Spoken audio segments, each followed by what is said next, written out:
Do you think the others are making good progress? Hope it's all going smoothly. Oh, hey look! They made it back as well! Flint's! Llama! How did it all go? All is well, thank you. Nefer and Yehuda had to stay at the curatorium to wrap things up, so they won't be joining us for now. I ran into Miss Nefa and Miss Aino on the way back. Their work is still in progress, so I suspect they won't be back for a while either. You seem rather cheerful today, Mr. Flint's. I certainly am. I achieved what I set out to do and came away with more than I bargained for. Fighting alone can get quite tedious, but I had the good fortune to run into a pair of brave young warriors. We meet again. How have you been? Albedo! What are you doing here? That would be a natural assumption to make. It's also the correct one. These two courageously lent me a hand while I was fighting the Wild Hunt. When they told me they were Servarka's colleagues, it all made sense. And given how people of outstanding talent tend to cross paths, it's no wonder you're already acquainted. So, who's your travel buddy, Albedo?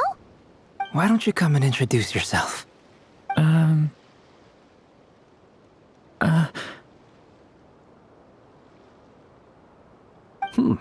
A gentleman of few words, I see, and a rather stern countenance. I presumed you were acquainted with him. Is that not the case? It's nice to meet you. Again. We've technically met before. Wait a sec! You're Minnie Durin! That's right. It's me. I'm glad to see you again. By the way, he says it's okay if you drop the mini. Yeah, I'm not as mini as I used to be. Interesting, isn't it? The first step towards blending into human society appears to be reflecting on whether one's name really reflects who they are. Wow! You look so different! In a good way, of course. It's great to see you looking so healthy. Thank you, Paimon. And although you're as mini as ever, I understand that diminutives don't always convey endearment. I'll be sure to simply call you Paimon as a sign of my great respect for you. Wow! You're such a smooth talker now. Paimon could get used to this. From now on, you may refer to her as your esteemed guide, Paimon. Personally, I think our little Paimon is the perfect size. When people call her Little Paimon, it's just because she's so adorable that they can't help themselves. If that's not a sign of endearment, what is? You're absolutely right, Miss Lauma. My brother still has a long road ahead of him when it comes to understanding human relationships. Anyway, speaking of long journeys, didn't Columbina, leave with you? How come she isn't back yet? She's been catching up with old friends. Wouldn't be surprised if she stopped for a cup of tea or 10 on the way back. Uh-oh. People are talking about me. Hope it's nothing negative.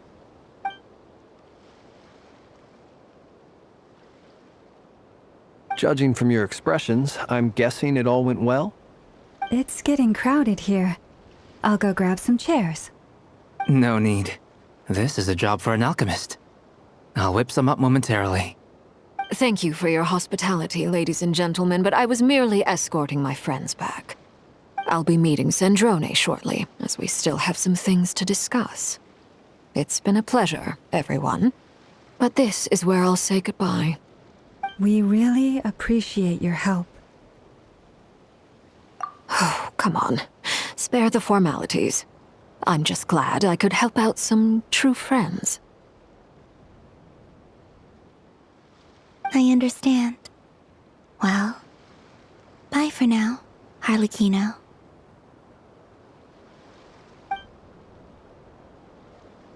Oh, this place is hopping. It's probably a good thing one of us left. Otherwise, we might not fit all these people in. Are you saying we're about to run out of chairs? As a matter of fact, I am. Come on in and see for yourself.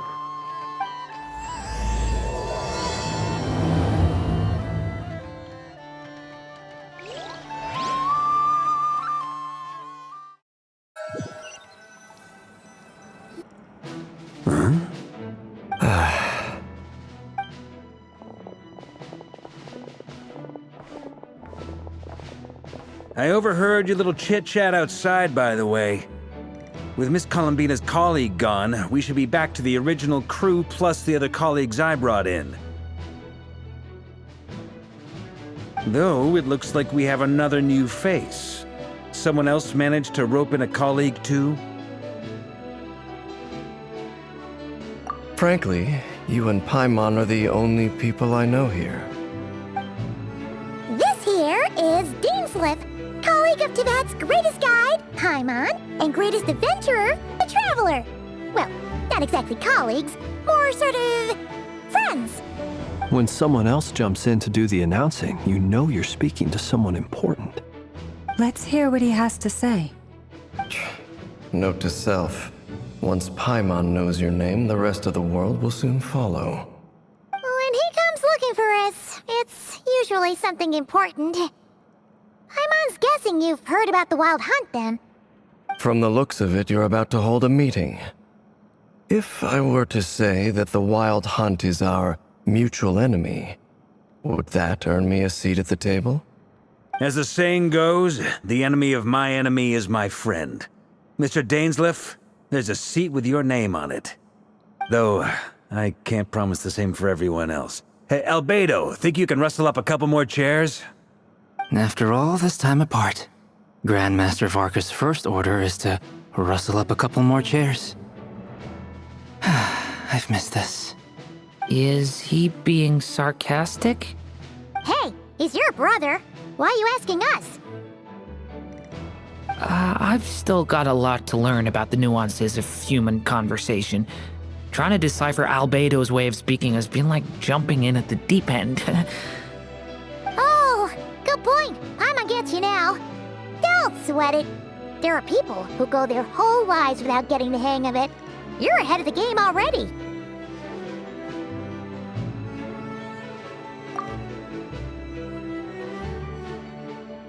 I wonder what's taking Nefer so long. Perhaps you should go and check in with her. If anyone can hurry her along, it's you. I just got back from the curatorium. Besides, aren't you curious to see what's taking her so long? Miss Nefer doesn't strike me as the type to share secrets. And since gathering intel is her specialty, I'm guessing she'd prefer to keep her methods confidential. Under such circumstances, would it not be tactless for me to impose? Oh, but it's fine for me to impose. What can I say? You have an unrivaled ability to garner people's affection, Miss Moonchanter. Besides, you have far more in common with her than I do. All right then. Impressive. She barely fought back at all. I admire your powers of persuasion, my friend. As I'm sure Miss Lauma will realize soon enough, the trick in life is to always pitch in with other people's responsibilities so that you can be selective with your own. Another trick is to simply hide in the background. Spoken like a true sage. Anyway, looks like we've got some time to kill before the meeting. Let's take a little breather, folks. And feel free to chat amongst yourselves. We'll get down to business once the other two arrive.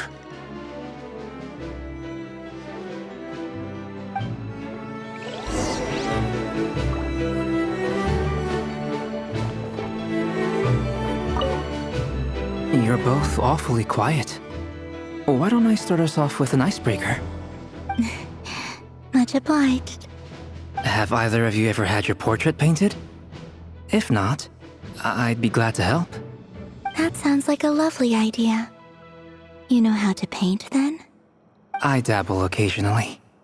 He's an excellent painter. Tables, chairs, people, dragons, you name it. He'll paint it for you. I'm flattered. If I ever get the chance, I'd like to give it a try myself. I'll bear that in mind. Anyway, how about you, Durin? What sort of portrait would you prefer? Oh, I'd be fine with anything. Whatever style feels best to you. Very well. Then I'll play it by ear. You can replicate any style I want? I can try. If you show me a sample, I'll do my best to match it. Thank you. In that case, I'll dig up some reference material for you.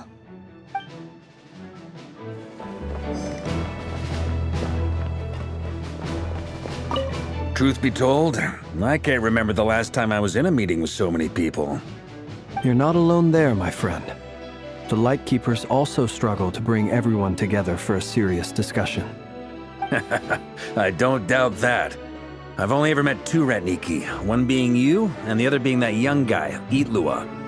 Itlua is a good apple. I'll give him that. He's kind, honest, and regularly delivers supplies to my lighthouse. A true Ratnik to the core. In that sense, he puts me to shame.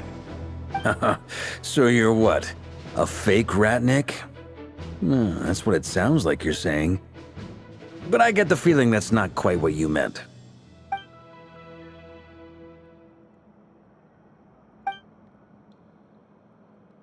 Come on, why the awkward silence? Sorry. I'm not even gonna bother trying to hide it. You've known all along, haven't you, my friend?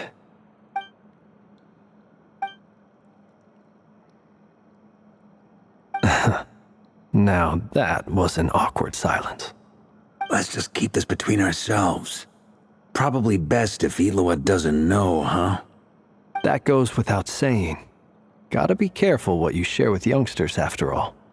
Anyone else in the know? Let me guess. The Traveler and Paimon?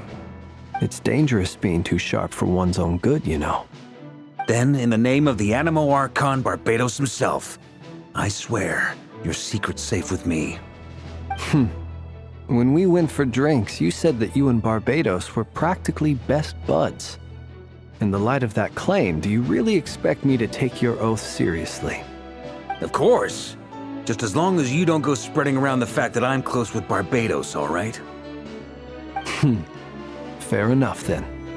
Nothing like a bit of mutual leverage to seal the bonds of friendship.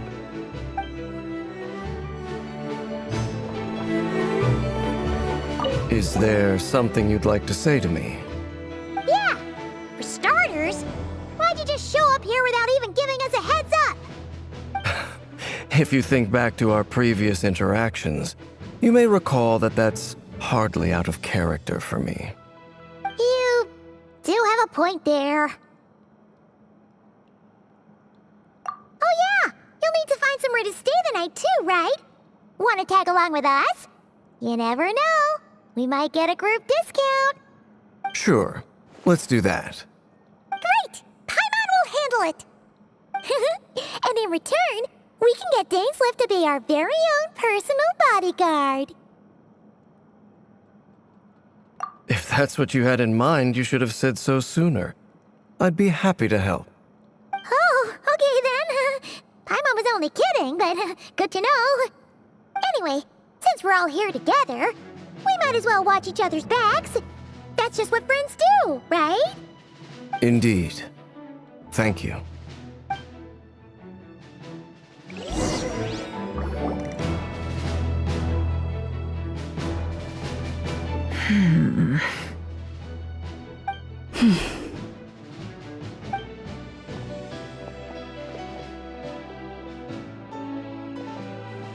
Ah, Miss Nefer. You made it after all. But what about Yehoda? I'm here to give you an update on how things are going on our end. Once this is over, I'll be heading straight back to continue my work. I left Yehoda back at the Curatorium to watch over things while I'm gone. Huh. So much for just this once.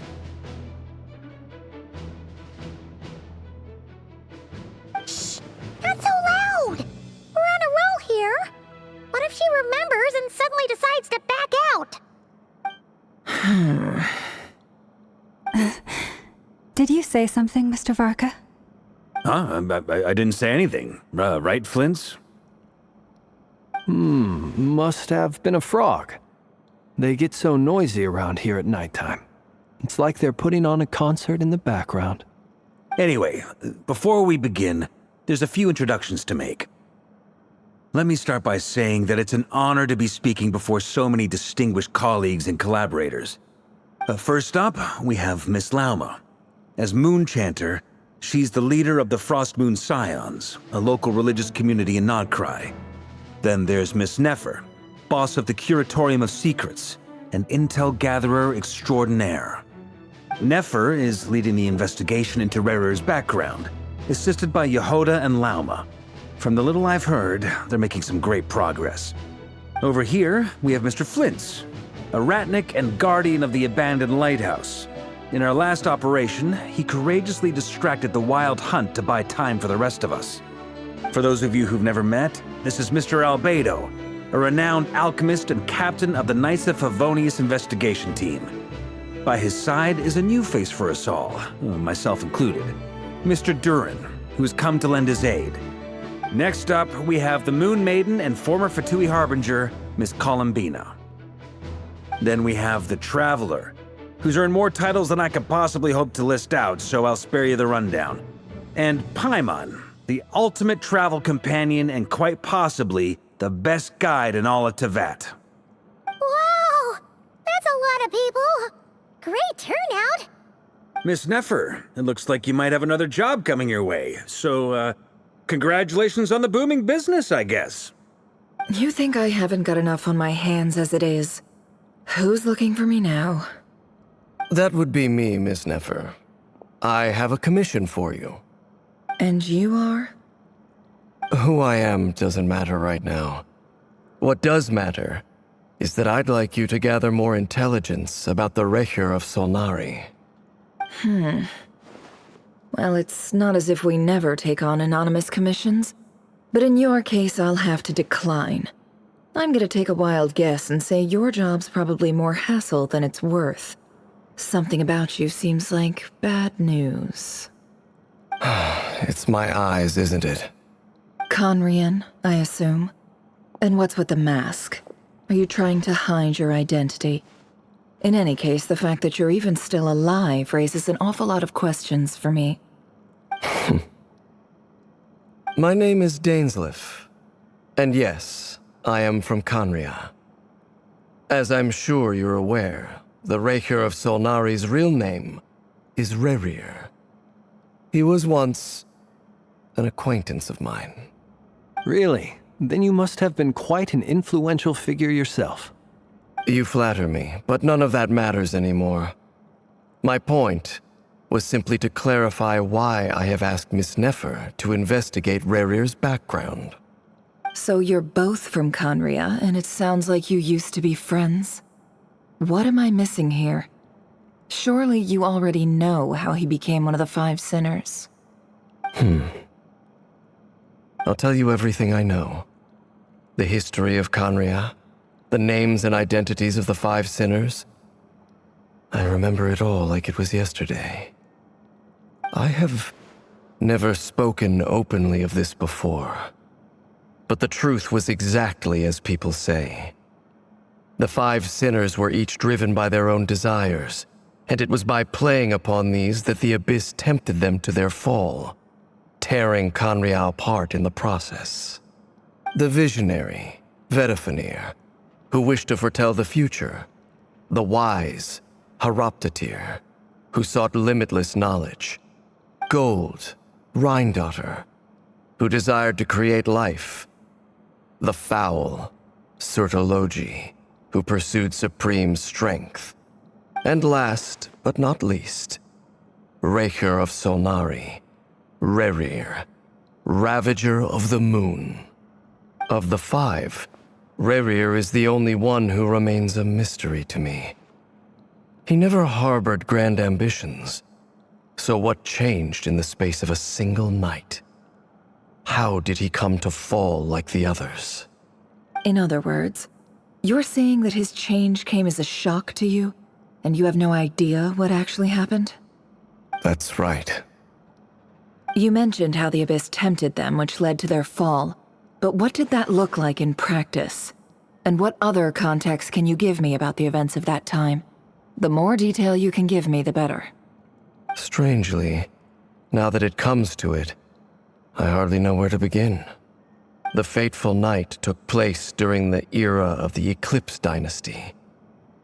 One day, my elder brother, the visionary, Vedifenir, was summoned to the palace by the Vinster King, only for the king to gouge out his eyes and cast him into the dungeons.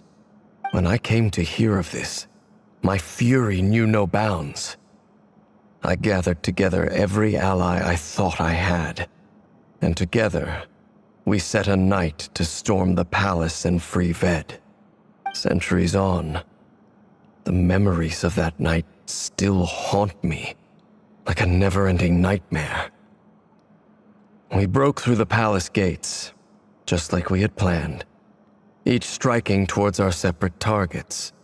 But then, I was betrayed. Even Vedifenir, the very person I had come to rescue, abandoned me and partook of the Abyss's power. So, it's personal after all. Then tell me, Mr. Dainsleif, what price are you willing to pay? You, of all people, must know that nothing comes for free. I cannot say what price would be worthy of such a commission. But know this. Rerir was not always a madman. Believe it or not, there was a time when he was just an ordinary man, working for the Conrian Intelligence Service. Uncovering the truth of Rerir's past is the only way to unravel this mystery. But before you decide if you will accept my commission, I will tell you more about him. Enough, I hope, to help you plan your next move. Sounds pretty good to me. Feels like we just flagged down a random passerby, only to discover he's actually a master strategist who has a score to settle with our enemy.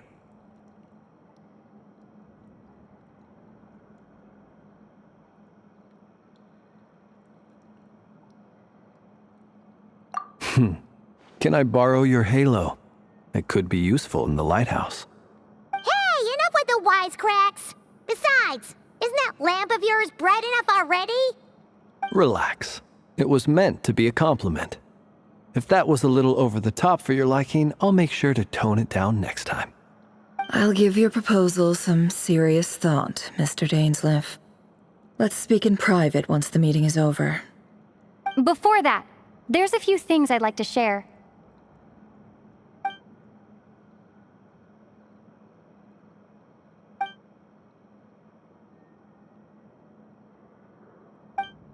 Now that we've united the hearts of the three moons, your power should be greatly enhanced. But it seems like that hasn't happened yet. I believe it will take a little longer. You've done so much for me, so I want to be completely honest with you all. Even though I'm doing a lot better now, the truth is, my recovery will likely be an ongoing process.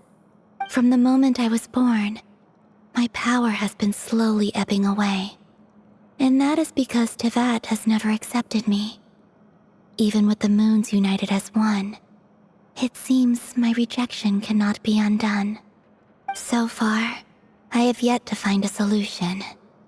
It may turn out to be a problem that will plague me until the day I finally leave this place behind. Even so, I will do everything in my power to help you drive out the Ray here of Solnari. As Arlecchino put it, this is not about chasing the spoils of victory. It's just a gesture of heartfelt gratitude. Kutar.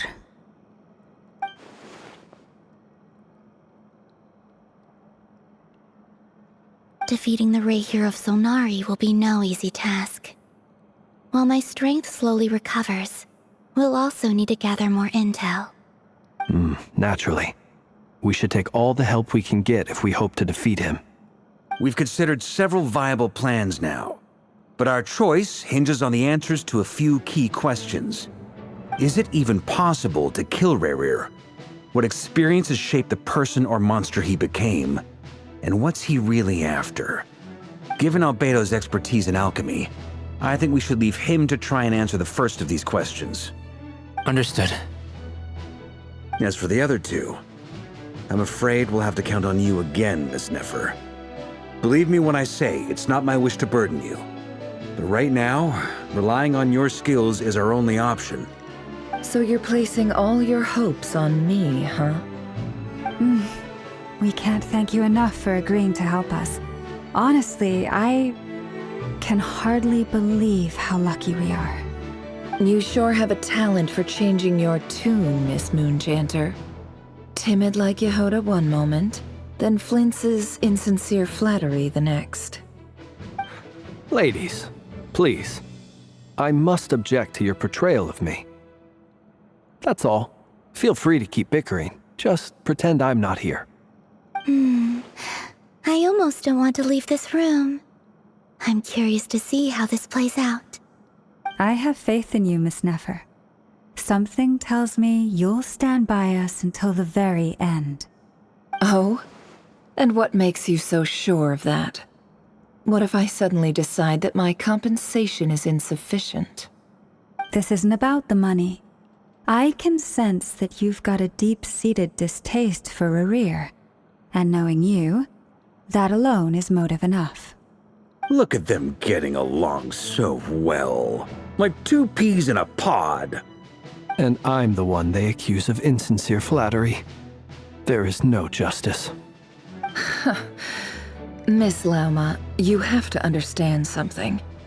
Unlike you, I don't actually enjoy having everyone's hopes on my shoulders. Is that right? Well, maybe the fact that I'm willing to put my hopes in other people says more about me than you. But the fact is, I also trust you.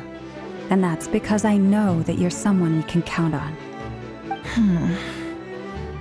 Anyway, we've got our plan, so let's get moving. Mr. Dainsleif, let's talk. And Traveler, once we're finished, if you've nothing else planned, I'd like you to come with me. This whole experience is teaching me a lot. For instance, I now know that when other issues come up in the future, I'll have far more luck getting Lauma to convince Miss Nefer than trying to do it myself. Hate to say it, friend, but that's one of the funniest things I've heard in a while. Why? You think I've got it wrong? Quite the opposite. But what makes it so hilarious is how long it's taken you to realize.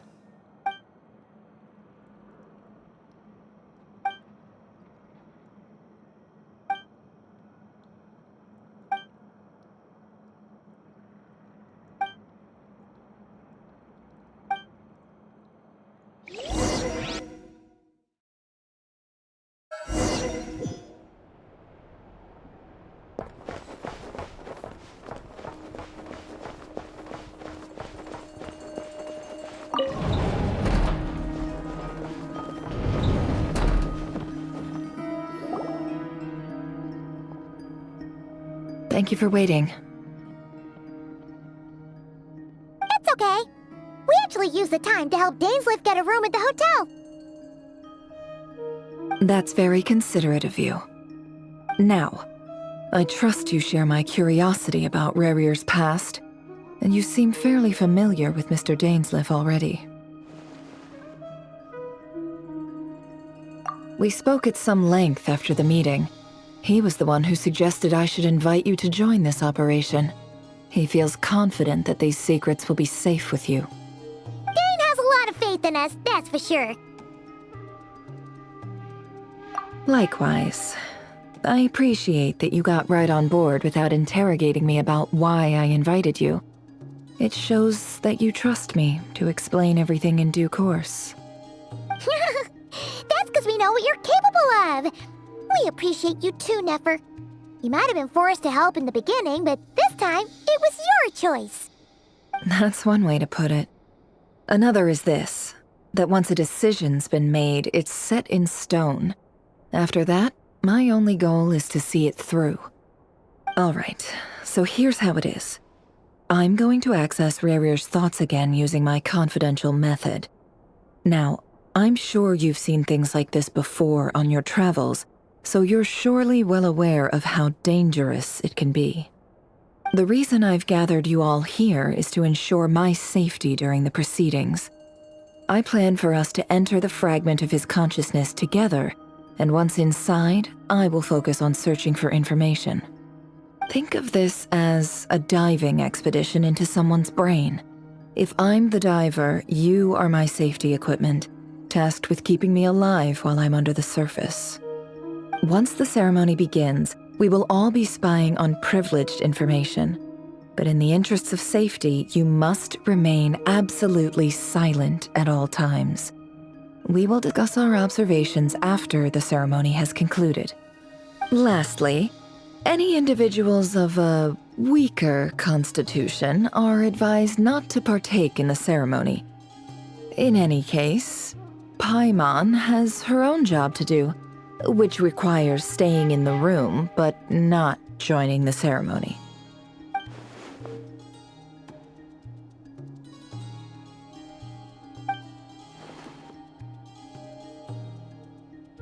Well, good luck, everyone! Sounds like all Paimon can do is cross her fingers and root for you guys. There's a little more to it than that. I was being serious when I said you have a job to do. While the rest of us are inside Rarir's mind, it's imperative that we have a team member on the outside.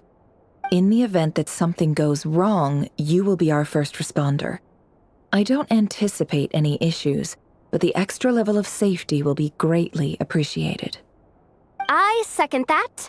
This is a dangerous operation here, and you're our whole rescue team. That's pretty much the most important job in the crew. So, Paimon's like the lifeguard? Yeah, that makes sense. All right, got it. Good. Please, take a seat. We'll get started momentarily.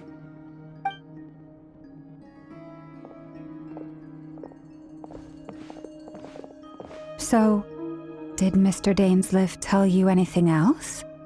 He told me that he believes Rarir kept some big secrets in his life.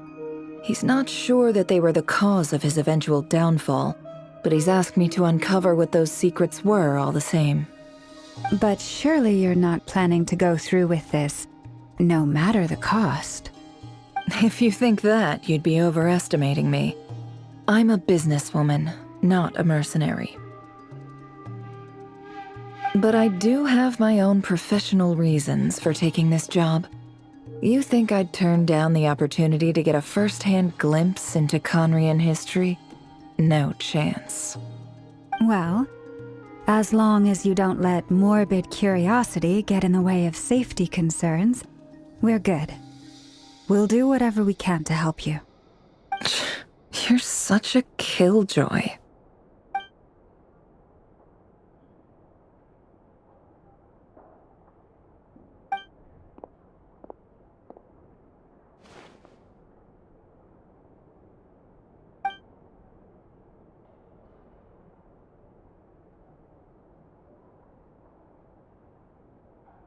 All right, I'm good to go.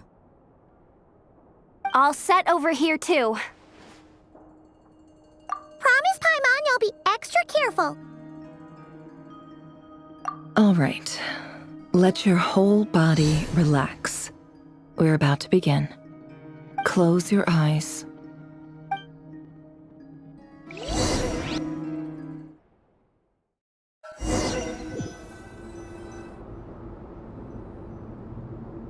Phew. Could this be his office? Pretty standard setup. Bookshelves, paperwork, files.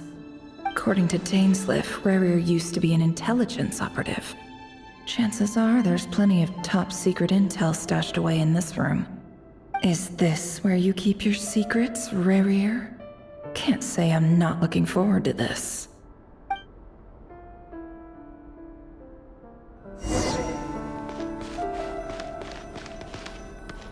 He looks even gloomier than last time. I wonder what's changed.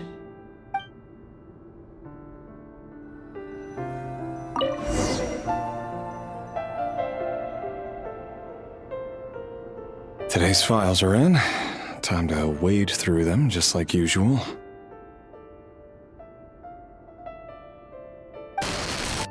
Male, 51.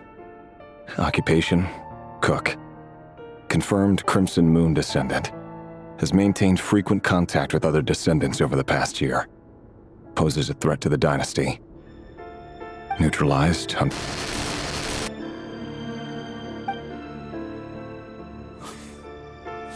This one should be archived under purged targets.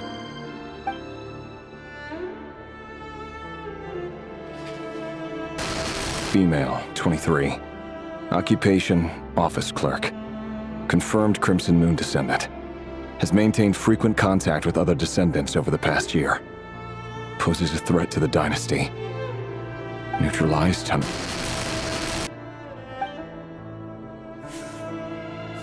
Another one for purged targets. Sounds like she was that other man's daughter. Never mind.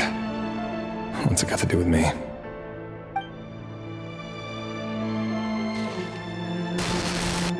Male, 40. Occupation, teacher. Confirmed Crimson Moon descendant. Has been observed making contact with other descendants during the past year. Poses a threat to the dynasty. Neutralized on... Just another nobody for the archive. Come to think of it, I remember surveilling this man. A case like his never would have been considered a priority in the past. Huh. He barely even interacted with other Crimson Moon descendants.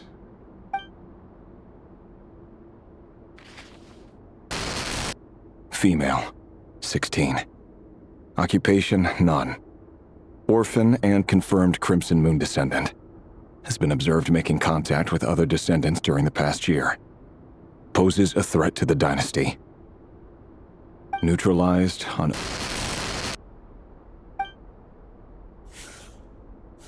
Filed. I have no recollection of this girl. None whatsoever. She doesn't seem to be anyone important, but then again, how many of them really are?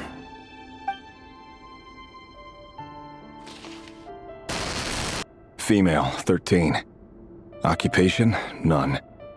Orphan and confirmed Crimson Moon descendant. Has been observed making contact with other descendants during the past year. Poses a threat to the dynasty. Neutralized on... Filed.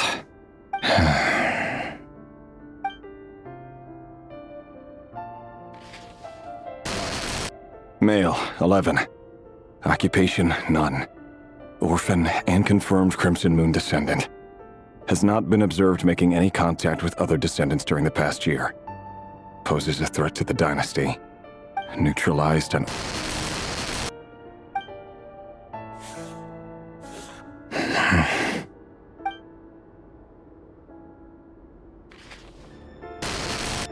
Male. 6. Occupation, none. Orphan and confirmed Crimson Moon descendant. Poses a threat to the dynasty.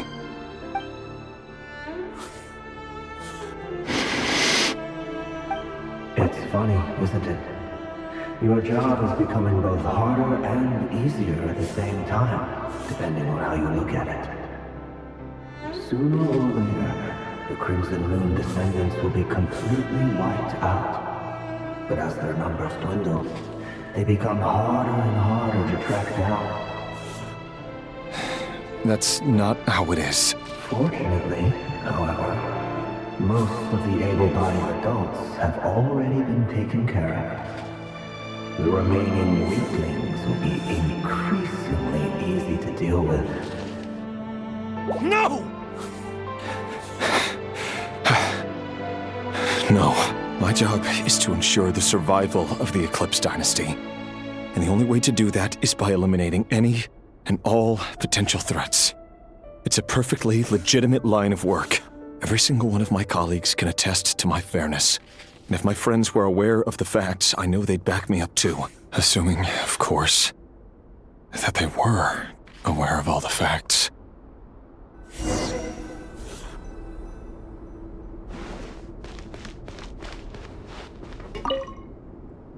A file tucked inside a folder. The title reads, Dear Breakfast Shop Owner. It's A list of names. But at this stage, I have no idea who any of them even are.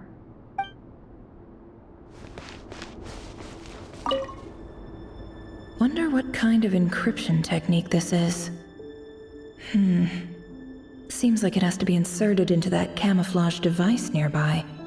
Aha! It's an audio recording. Please, hear me out. I can't shake this feeling that someone's been spying on our house.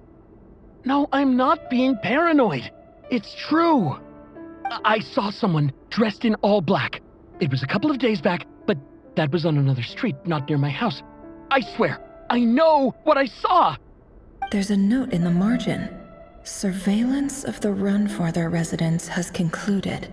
We apprehended the target and filed the mission report last night. Could the voice in the recording belong to one of Rerir's targets?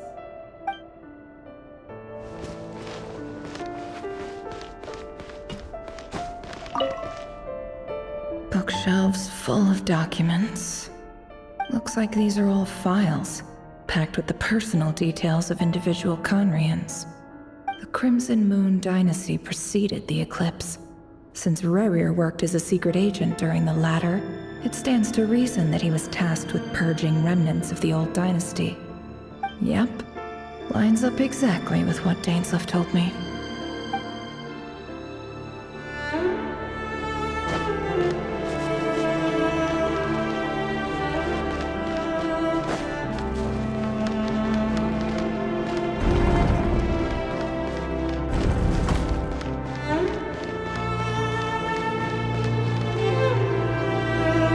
Mr. Vedifalnir, it's been quite some time since we last met.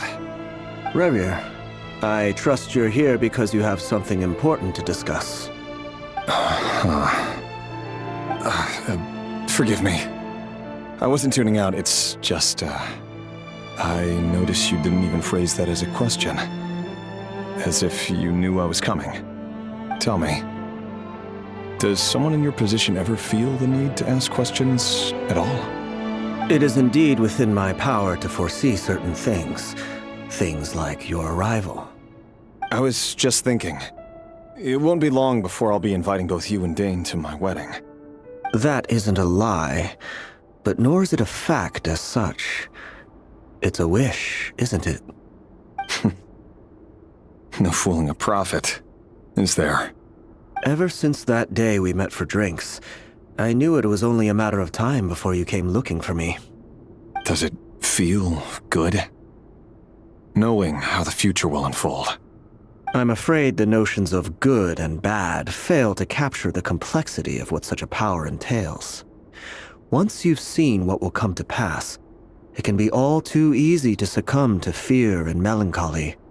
Unless, of course, you learn to abandon these feelings.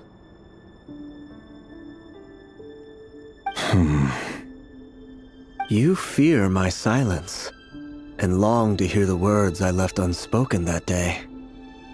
That's right. You must have noticed my reluctance to broach the subject, and the reason is simple. Because the truth could never have lived up to your hopes. For both our sakes, such words are better left unsaid. The burden of prophecy was never meant for your shoulders. So who exactly do you deem worthy to hear your prophecies? None but our exalted king? Or rather, our king as he once was. You're closer to his majesty than I am. You must know better than anyone how much he's changed. You say that as though it is to my benefit. Yet precisely because of that, I dare not speak rashly. A king can turn out to be the most virtuous of rulers, or a tyrant more terrible than the most vicious of dragons. You are so wise and far-sighted, yet still you would have me live in fear of the unknown? You make a fair point. Especially given my silence alone was all it took to send you spiraling downwards. Very well then. Let me offer you some advice. And I say this not as a prophet or a visionary, but simply as the brother of your friend. For many reasons, there is very little chance of your marriage ending in happiness. If happiness is what you seek, you should find another fiancé.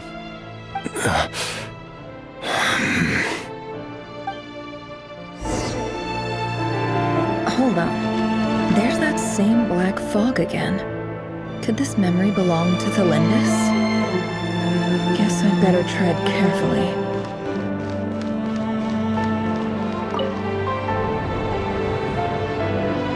Wait! Hear me out. This time we finally got a clear look at his face and learned his true identity. His name is Rerir, and he claims to be one of the king's guards. What did you say? A cruel irony, isn't it? The man you're set to marry leads a double life as a brutal executioner. Why are you telling me all of this now? Simple. It's because I want you to kill him. You are the only person he would never suspect. No, absolutely not. I would never dream of doing such a despicable thing. So you'll just stand by and watch him slaughter us to the last? Do not forget that the blood of the Crimson Moon flows in your veins too. The blood of the Crimson Moon? What does that matter now? The dynasty has long been dead and gone. You think that alone is reason enough for me to throw away everything I have? Why wouldn't it be? You two were once a child of the Crimson Moon, just like me. Don't tell me you've never felt so much as a flicker of fury for the way we were trampled into the dust. As long as you promise to abandon this pipe dream of restoring your dynasty, I can try to persuade him. Or have him persuade the Vinster King. Persuade the Vinster King? Do you even know why he's so obsessed with hunting us down? Why he keeps trying to force us to hand over our secrets? Over and over again? Or why we refuse to give up on restoring the dynasty? The Vinster King. A blind fool. His eyes clouded by powers from beyond this world. A petty little man with a miser's heart. And he dares to sit upon the throne? Mark my words. Sooner or later, Conria will fall. And it will be his doing. If you can't bring yourself to do it, so be it. Just you watch. It won't be long before calamity descends upon us all. The Rerir of Solnari. That really is quite a secret you've been keeping from me, Rerir. But who am I to talk? Am I really any better? I've kept my own past a secret this whole time too. Love should be built on honesty. But ours was born from lies. And yet, is it really so wrong to hide things that would only make life harder? If we don't cover up the parts that no one else should see, how can we go on pretending to be normal? Vedifulnir must have known all this. And that's why he made his prophecy. In the end, nothing stays hidden forever.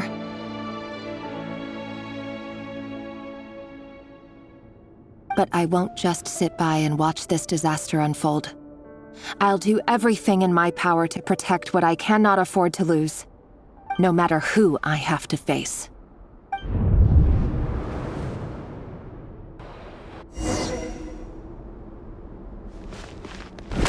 Huh? Was that Rerir who just walked past the window? Doesn't it give you the chills that he still takes the same road to work every day? As if nothing ever happened.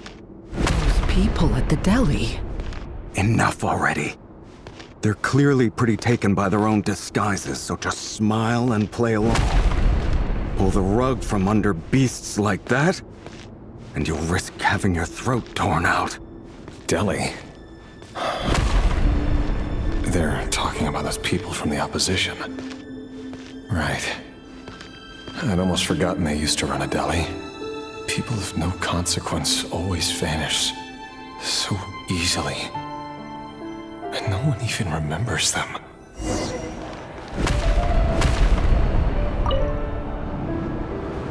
But surely you can see he's not the man he pretends to be! So many have died already! And they say that the king's madness grows with each passing day. We're not going to survive this, are we? But why does it have to be this way? Do we really deserve to die just because of the blood that runs through our veins? Felindis, are you even listening? Sorry, Freether. My mind was off wandering. I heard you, though. You're talking about what Rerir said. He's just following the king's orders. He's a secret agent, and it's his job to hunt down rebels and dissidents. By the time you first met him, he'd already taken lives. Maybe he was using you from the very beginning. No. Rerir has no idea I have anything to do with the Crimson Moon. My family are only distant relatives of the main lineage, and besides, my eyes are perfectly ordinary. Truth be told, apart from my teacher, pretty much no one knows I have any connection to any of it. It's been a long time since my family severed ties. But as Orlog said, who could possibly talk sense into that raving lunatic of a king? No one. I'll work something out. Trust me, I'm with you all. But for now, you need to keep yourselves hidden. Don't let anyone find you, anyone at all. Don't forget that Rerir is an Eclipse operative. You need to be extra careful when he's around. And when I am too. For now, don't come looking for me. And if anything happens to me, just act like we've never met. If even you can't escape this, what hope do the rest of us have? But after all this time together, surely he wouldn't lay a hand on you. I won't speak in his defense, nor can I give you a clear answer to that question. But I'll do everything I can to put an end to this. Here, hold on to this. If an opportunity to escape presents itself, take it. You'll be glad you took some spare change. You call that change? But what about you? I've got a job, and there's still money coming in. But you can't go anywhere right now. Please think about yourself for once.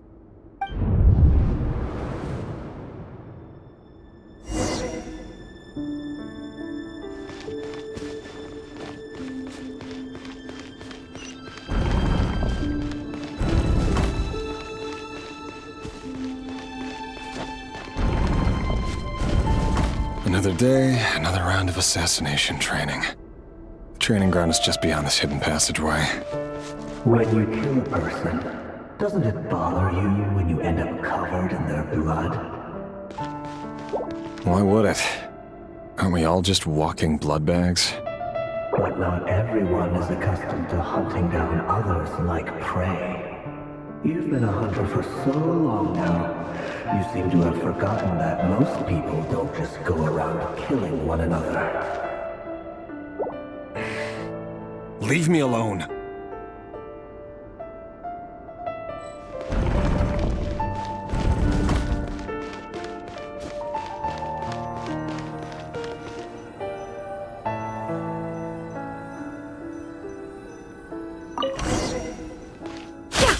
Make sure you have a firm grip on the handle.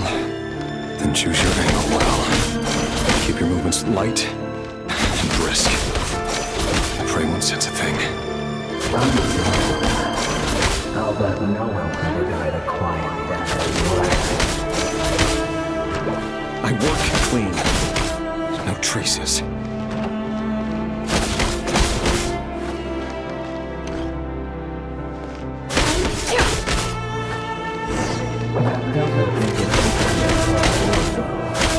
The king just happens to need you now.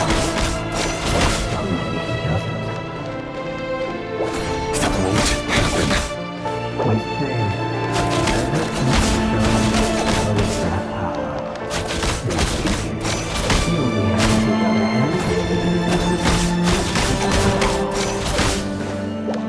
The ones I've dealt with have always been guilty. And I've carried out my work flawlessly.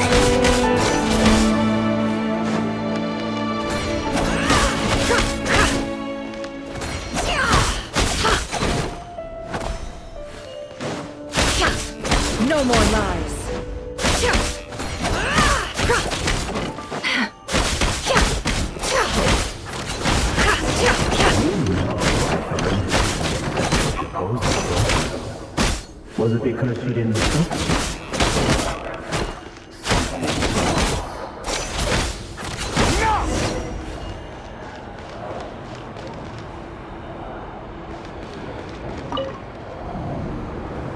Delindis, do you still remember Orlog? Orlog. The boy who was pretending to sell flowers. You spoke for quite a while, didn't you? Yes, we did. What about him? He was arrested 2 days ago. Chances are he's already dead. He... I just don't get it! After everything he's done, why do you still stand by him? Or does it mean nothing to you that people keep dying? No, that's not... Just hear me out. I need to go now, Thelindis. They're looking for us.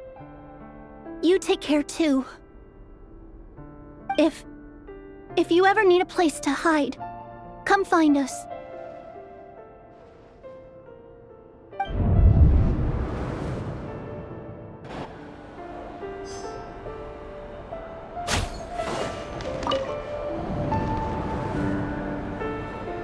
Author, Thelindis. Over the course of this week, the research object was subjected to interference for a total of 47 hours for experimental purposes. The results are as follows.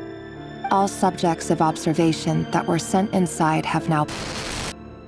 The situation within is proving more problematic than anticipated. No progress whatsoever.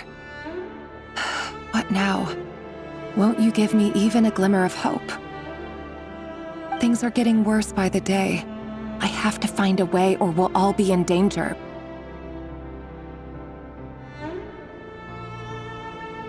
But I... If all this research comes to nothing, what then?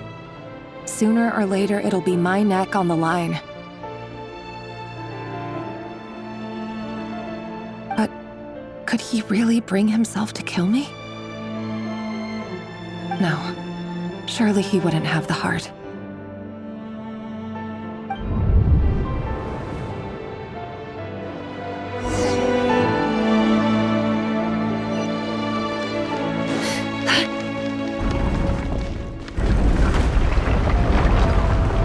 Why won't you just let us go?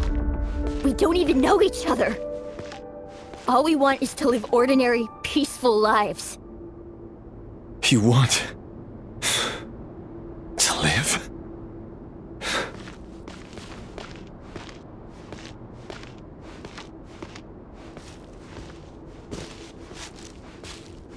Yes. I just want to go on living. Is that really such an unforgivable crime?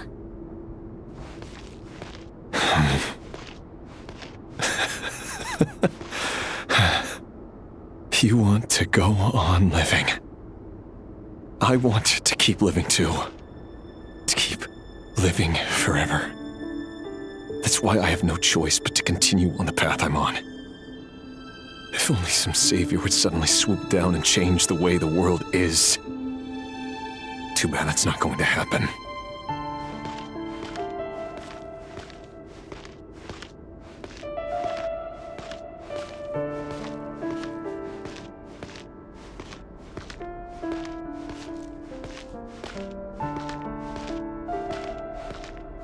Imagine that.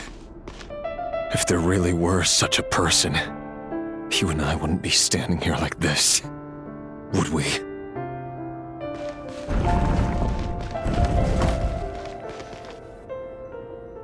Today's files are in. Time to wade through them just like usual. No, I don't get tired of it. It's my job. And not only am I lucky to have it, I'm good at it too.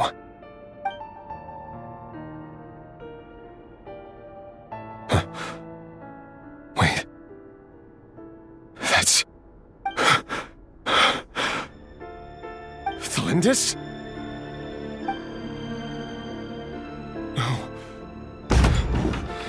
No. No! Why? But you bear no mark of the Crimson Moon. How could you possibly have anything to do with them? It cannot be! A diluted bloodline. Carefully concealed. I see it now. You've been living in the shadows just like me. What a fool I've been. Numbing myself with talk of justice. Even imagining my friends would back me up. But in the end, Irminsul. Finster King! How far are you going to take this? From the direct bloodline to secondary offshoots? And then what? Today it's the descendants of the Crimson Moon. Who will it be tomorrow? Will you not rest until everyone down here is dead? No. This cannot go on. This is where it ends.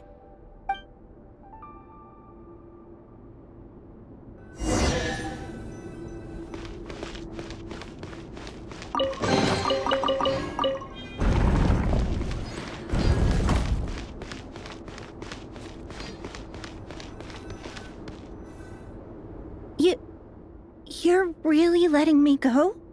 I am. As long as you can guarantee that no one will find you. Don't worry, I'll be extra careful. No one will know I was here. But what about you? Me? If you let me go, you won't be able to complete your mission, will you? Good point. In that case, maybe you should stay. No, please! I just want to see the outside world again. To... Go on living? Yes. I know you're a man of your word. So please, just let me go. If I let you leave, what will become of me? Just kidding. Go, now. But remember, don't let anyone know you were caught. We'll be seeing each other again very soon if you do. Even shadows in the dark must live by a code. But you can't save everyone. You've been whispering in my ear for days now, Vedifilnir. What are you trying to do? Break me down? I only say this because you long for an answer to your problems. Let her go, Rerir, or you risk losing everything. I will not abandon Thelindis. Then you'll need a little more vigilance and a lot more power. The world is changing, Rerir. Keep your eyes peeled for your moment of opportunity. That voice used to be so unclear. But now I know exactly whose it is. It's Vedifilnir. He won't tell me how to actually resolve any of this, but keeps trying to manipulate me like a puppet. What's his game here? Tell me then. What will this moment of opportunity look like?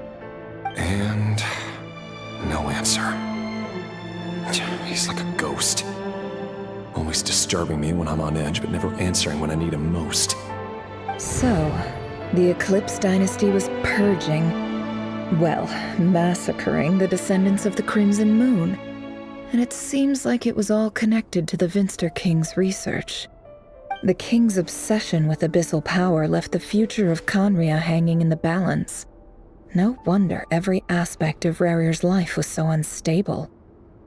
And it looks like this Thelindis, Rerir's would-be fiancée, herself belonged to a sub-branch of the Crimson Moon Dynasty's descendants.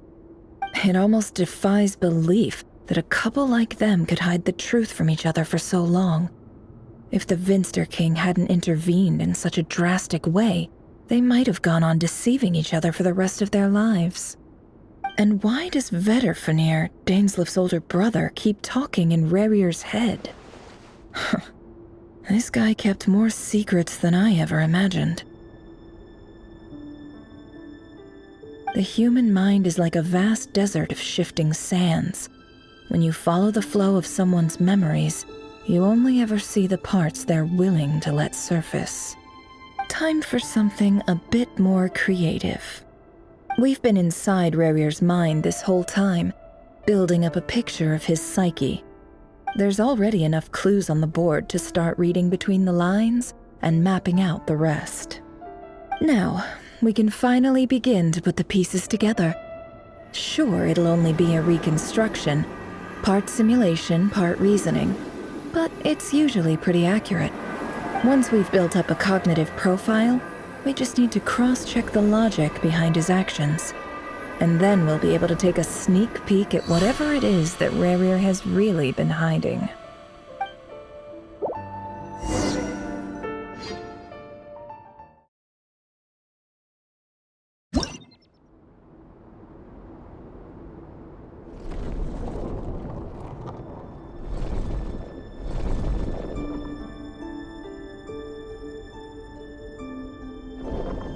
Rerir, are you there?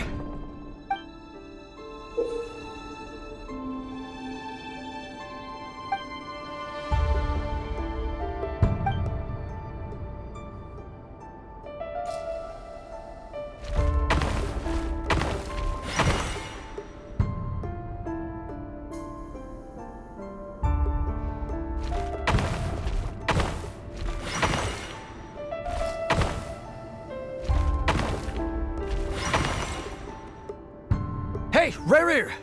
Come out, it's urgent! Dane? What's wrong? Quick, come with me. I'll explain everything once we've met up with the others. Okay, I'll come. But the Lindis is still over at the Universitas. I'll need to leave her a note. All right then, but make it quick. I've never seen Dane so worked up before. Whatever this is, it must be big trouble.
Well, this is a nice change, meeting you all at this hour. When men and women of ambition can speak face to face in broad daylight, I say that's a big step forward for our dear Conria. Don't be ridiculous. We do not fear the day. Why would we seek refuge in the night? You might ask your blade that same question. I'm told it prefers the cover of darkness. The word on the street is that Sir Elegy only strikes when he has an unfair advantage. But that is patently false. I see you're missing an arm and a leg. Surely only a fair fight could explain that. If this is your way of offering me replacement limbs, believe me, I'll take them. Oh, we can certainly discuss that. With bioalchemy, anything is possible. Assuming I have your full support in my research. Lunatic. Roptatir, what brings you here? Why, Dainsleif, of course. He invited me. Please, cast aside your apprehensions, Miss Rhindaughter. Whatever the rumors may say, I am but a humble servant of the king, and I can assure you he affords me no greater convenience than he does you. Well, the Universitas Magistrorum won't stop fawning over you. so at least some of the rumors must be true. You're clearly doing well for yourself, so drop the humble servant act. It endears you to no one. You're president of the Universitas Magistrorum, the chief royal mage known as the Wise by royal appointment, and by far the most favored among the 4 pillars of Conria. Vice President Veet doesn't even try to hide his envy when he sees you. My success is the product of hard work and good luck. It's as simple as that. Were the king not such an extremist, I hardly think I would have received a senior post at my age.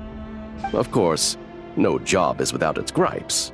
Serving a king like ours can be a challenging task, as I'm sure you can imagine. And as for Eftervit, in missing out on the presidency, he's dodged a mountain of stress. Like everything else in life, it comes with pros and cons. You're all here. I apologize for the short notice, but it was an emergency.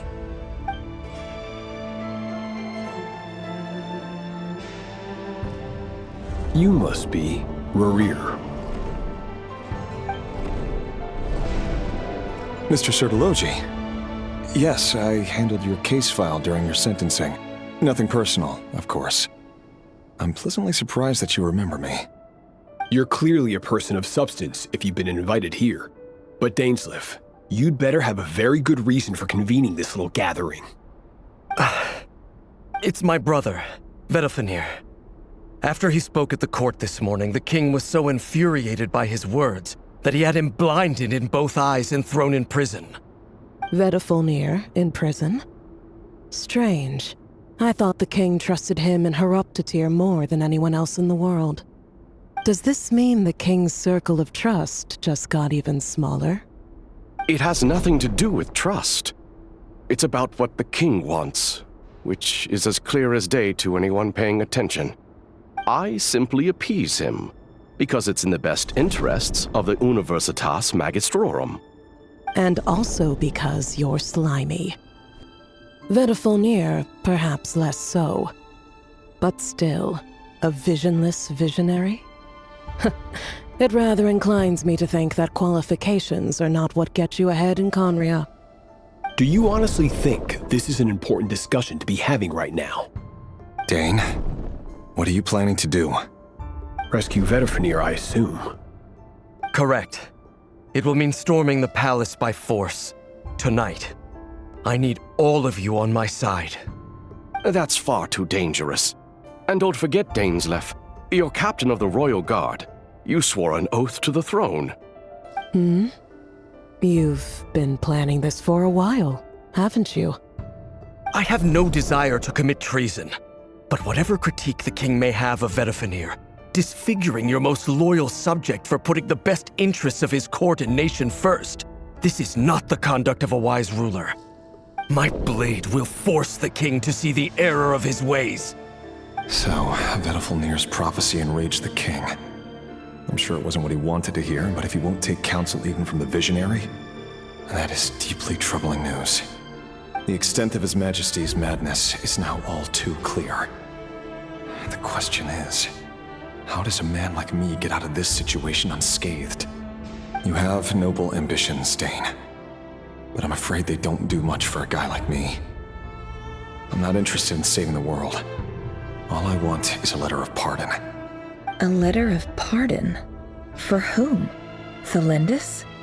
The chances of the Vinster King issuing a pardon for anyone connected to the Crimson Moon seem vanishingly slim.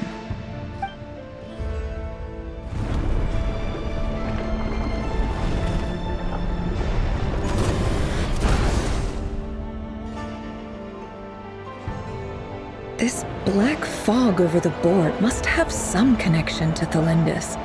But why is it taking this form? Does it have something to do with Rerir's past? Another mystery I'll need to unravel.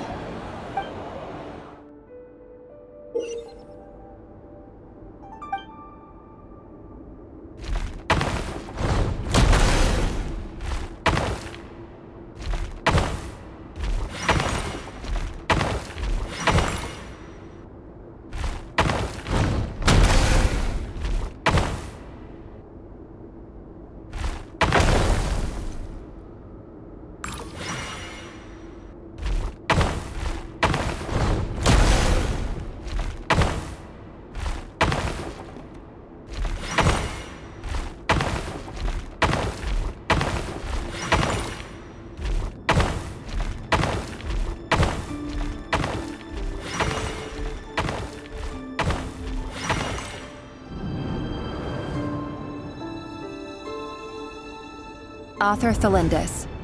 Over the course of this week, the research object was subjected to interference for a total of 60 hours for experimental purposes. The results are as follows. Research dating back to the Crimson Moon Dynasty has established 2 points regarding moon marrow. Firstly, its origins have something to do with a god's power. Secondly, it serves as a portal to an as-yet indeterminate location. Moon marrow can thus be defined as a spatial gateway. However, there are a number of hurdles to overcome before we can answer the question of where it leads to. To start with, opening the gateway requires a specific power source, which the relevant literature indicates. An enormous amount of power is then required to keep the gate open. Currently, the total power output of our instruments remains in the single digits. To make matters worse, I am now the only staff member remaining in the Moon Marrow lab. The Universitas Magistrorum recently decided to move most of its personnel into abyssal energy research, which has stymied all Crimson Moon-related projects. This is not a wise move. I have always maintained that placing all our hopes in a single source of power is risky, especially one as poorly understood as this. As well as making ourselves overly reliant on a single resource, we are neglecting other promising technologies. I apologize if this comes across as disrespectful. But as a Moon Marrow researcher, I desperately want to see the world beyond the gateway. If we really made it there one day, what would we find? And how would we go about taming the unknown? My imagination is endlessly fueled by questions such as these.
This is for you.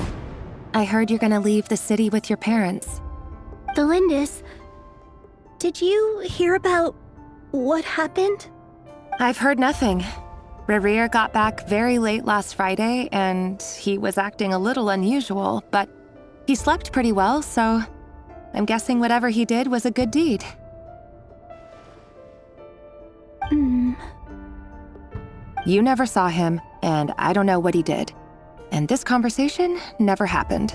You understand? What if he finds out that you pried into his secrets? Don't be silly. I don't know what secrets he does or doesn't have. All I know is he's just a normal guy who happens to run some errands for the king. Are you scared of him? I don't know. The Rerir I know doesn't match the person you all describe.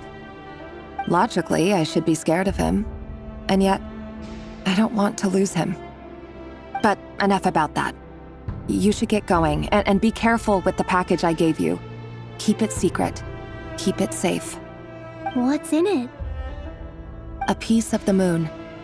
All you need to know is that as long as you keep it safe, then in the future, everyone will be able to see a red moon. A red moon? You mean our moon? That's right. Our moon. promise me you'll look after it. I promise, Lindis. The Crimson Moon bloodline will never die out. Its light, the color of blood, will become like a fire that flows in our veins, no matter how long it takes.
Hurry, everyone, and stick to the plan. Sir Dainsleif, what are you? Is this treason? You know what happens to those who betray the throne. Please, don't do this! It is the king himself who has betrayed the throne. He has betrayed all of Conria. If you have any love left for justice in your heart, you should join me. It's showtime. Dane and his group will handle the troops in the palace. Then Hraptatyr and Rhindaughter will disarm the security measures. My job is to enter the prison and rescue Vedifalnir. Stay safe. Wish me luck. Look after my brother. Draw your blade. It is time for justice to prevail.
smell is abominable. Clearly, the king doesn't allow his prisoners a single shred of dignity. This is dire. Found you. Hello, Mr. Vedafulnir. Ah, it's you. Surprised? Oh, wait. I guess surprise isn't an emotion that prophets feel very often. I certainly felt some surprise in the moment when I was blinded. Surprise at the king's sheer ignorance. Surprise at just how unfairly this world responds to words of earnest remonstration. I'm curious. What did you prophesize this time? It wasn't a prophecy.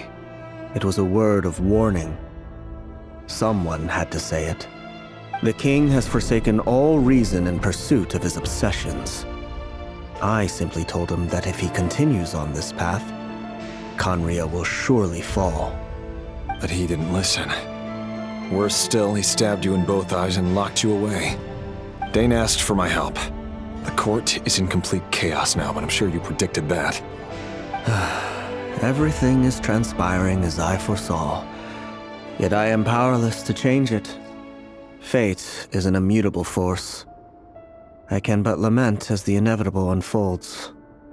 I do wonder whether giving a man the power to see the future does nothing more for him than slowly crush his spirit. Forgive my curtness, Vedafulnir, but the king did not suddenly turn on you today. His suspicions have been brewing for a long time. You can't have wisdom beyond the reach of your fellow man without attracting his fear and suspicion. There are things the king does not want to see. So, he doesn't want you having visions of them either. He blinded you because he thought this would make the visions stop. He wasn't entirely wrong. I did indeed lose my power to see the future. Right up until... Until what? Just now. I believe I saw something new. Well, tonight could go a lot of different ways. 5 of us banded together to storm the palace, also we could rescue you. This will go down as the most tumultuous day in Khaenri'ah history. I sense hatred in you. But also hope. A desperate hope that with the tyrant deposed, that will be the end of the story. But this is not the end. It is the beginning of a new chapter, in a whole new story. There are many men of honor and courage in this world, Rerir. But you are not one of them. You're not here for justice, are you? You're here for yourself. Is that a dagger? Interesting. Why not the polearm? It was always your weapon of choice. With your abilities, I don't doubt that you were able to recover some of your sight. But I also doubt that you want to make an enemy of me right now. Of course not. We're on the same side, aren't we? We could be. But I need you to be honest with me, Vedafulnir. At this point, you're my only hope for the future. You mean your future? With your beloved, Felindus? Yes. And I know there are bigger things at stake here. A dynasty, a nation, maybe the entire world. But forgive me, I care first and foremost about myself. I can't abandon the one I love to save myself. I just can't do it. But you see a broader picture of the future than I. You see the solutions to the biggest problems of our age. So tell me, what is my solution? What's the answer? In matters of fate, answers are either right or wrong. What will be and what will not. Maybe you are willing to pay a certain price in the pursuit of happiness, but unfortunately, fate does not negotiate. That is the cruelest thing about fate. It is unmoved by your sacrifices. That can't be true. I know it's your voice that I keep hearing in my head, urging me to see how the world is changing, to seek more power, so I can protect the things I love. You show me disaster, but you won't show me how to avoid it? Why? Why are you doing all this? My voice. In your head.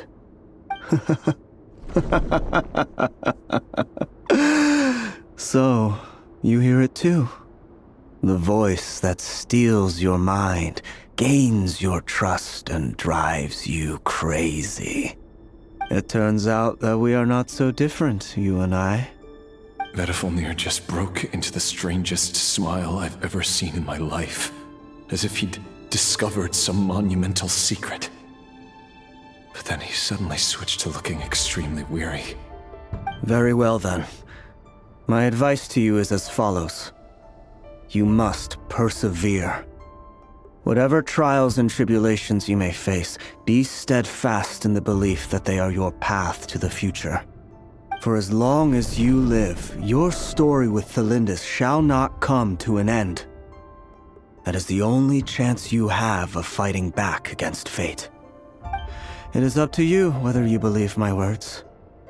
Regardless, that is all I will say on the matter.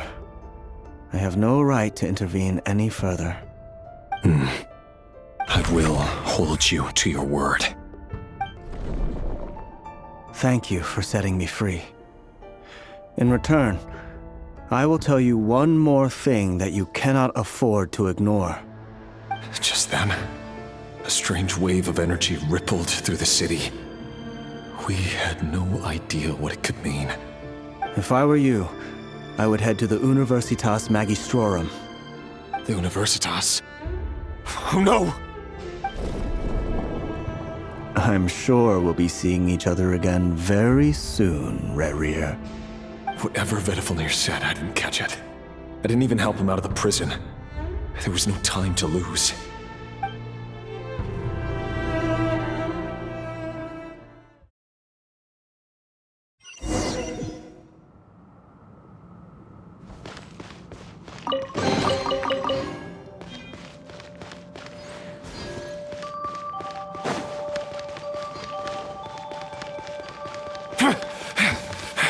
Monsters? Is this Rhindaughter's doing? Or the Universitas Magistrorum?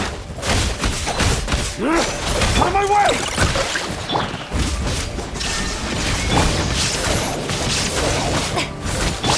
Flash attack! You poor Showing you praise! Can't hide the truth. The Universitas.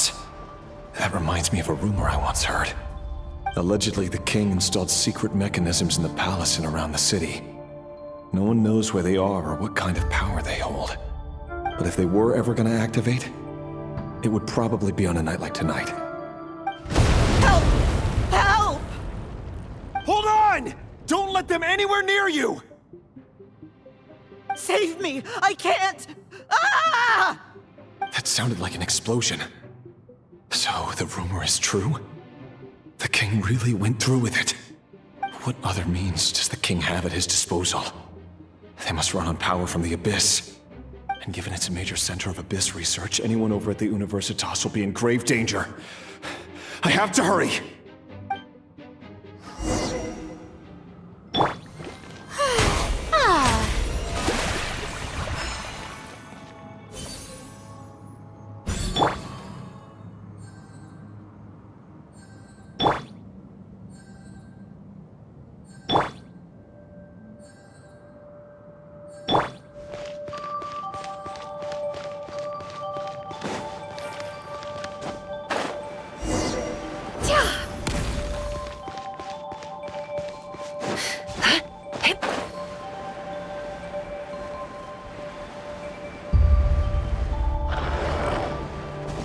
Illusion shattered! You on this! Oh, brilliant! It all falls into place. There is no escape!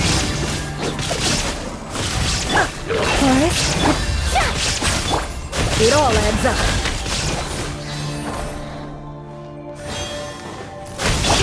Good luck!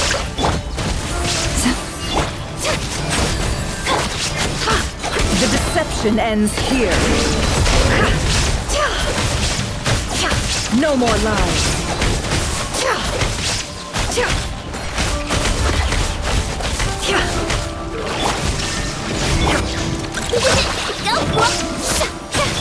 all adds up.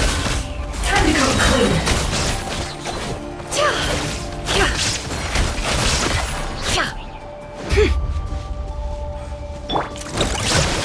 Shine down! You poor little...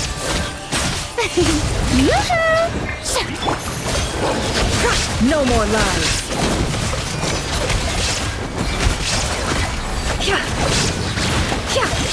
Let's see what you're made of.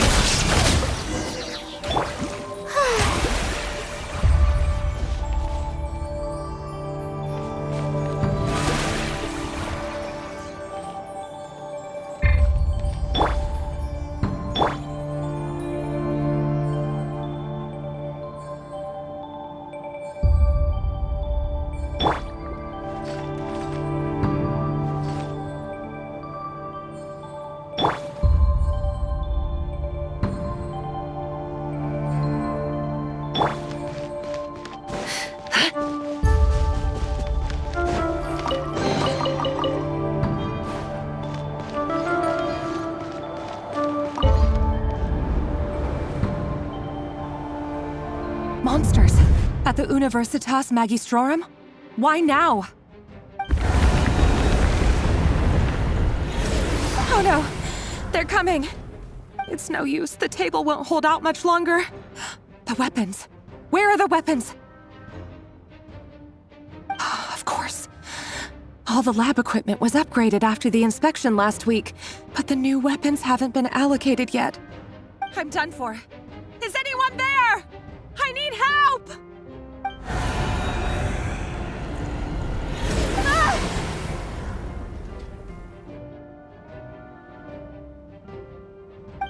Stay back! Please stay back! Please!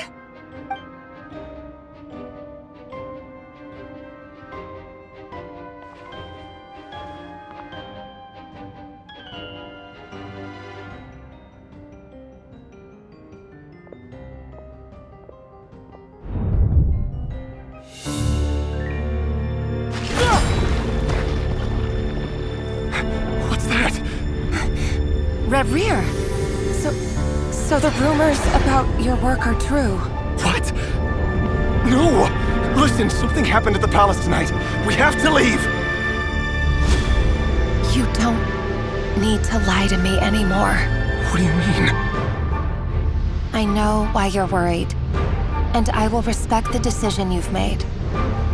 But it's okay, because I found a solution. I know how to end all this. You can have it back. The normal life you so desire. But until then, I'm afraid our wedding will have to wait. Celindus? No, don't do it! Celindus! Celindus!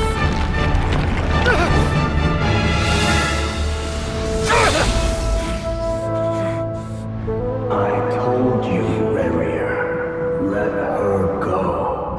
You will find someone better. No! No, I won't do it! I have to save her! By what means exactly? A lowly pawn. You lack the power and the strength of will. Do you know a way? Tell me! Come to the palace. Join us.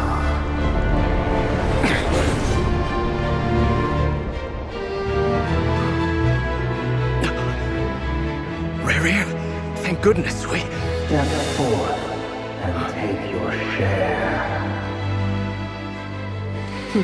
You made it. Not you too.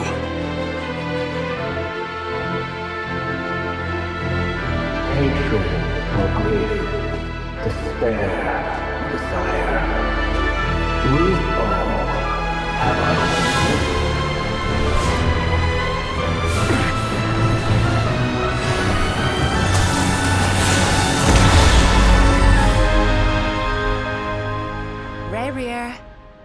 Reverie. Celindus? you daydreaming?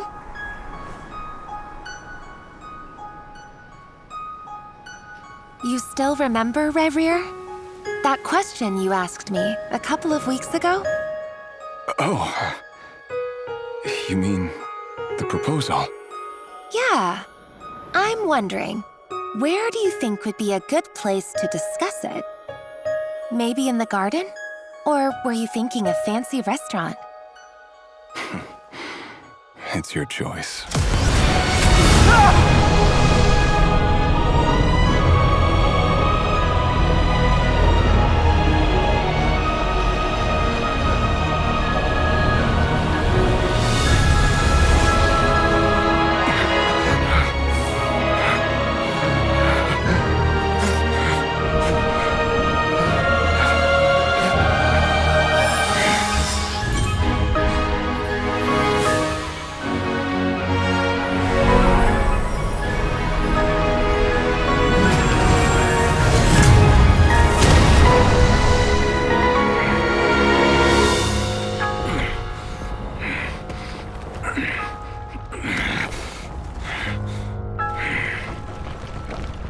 I will find you.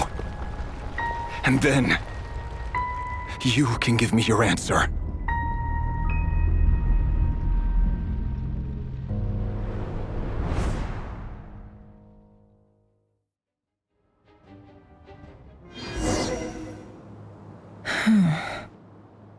So that's how the Raker of Solnari was born. A monster created by circumstance is a monster all the same. Viewing other people's thoughts for too long can get uncomfortable. Right now, I'm feeling a strong sense of loathing. In a nutshell, the story of Conria is what happens when the truth falls by the wayside. Everyone tells little white lies, and before long, you have a huge pack of lies that destroys everything. Whew. Time to get back. His past is filled with sorrow, but the tale of any fallen civilization is one of endless tragedy. Cruel as it may be, that was Conria's fate.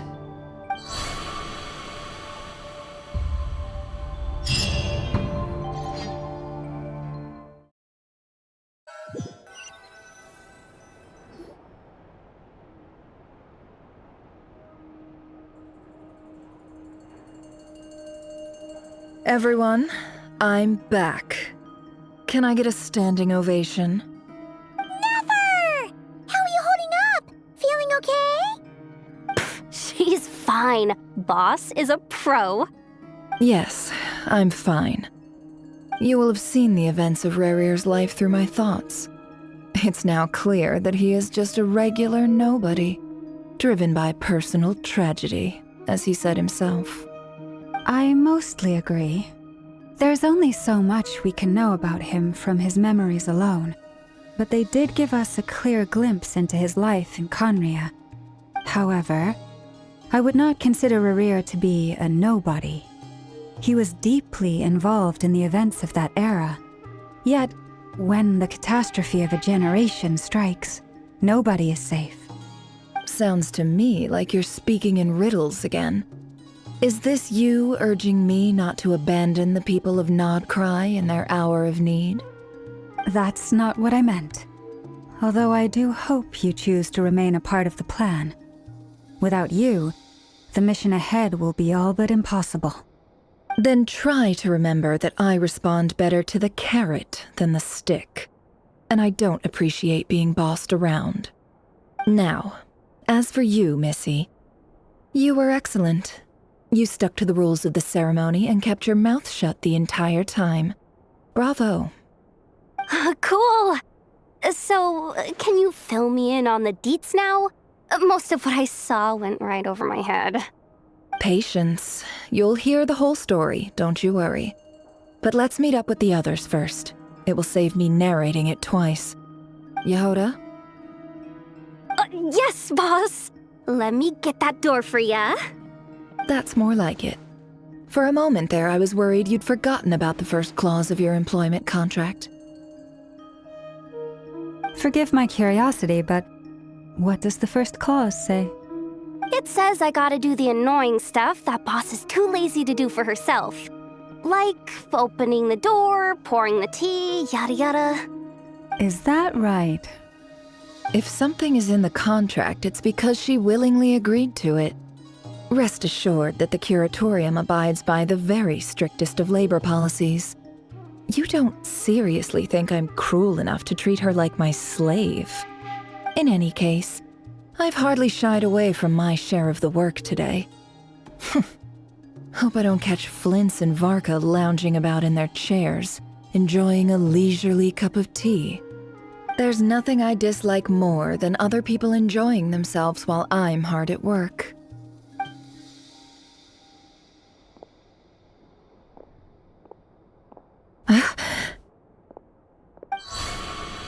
Oh no.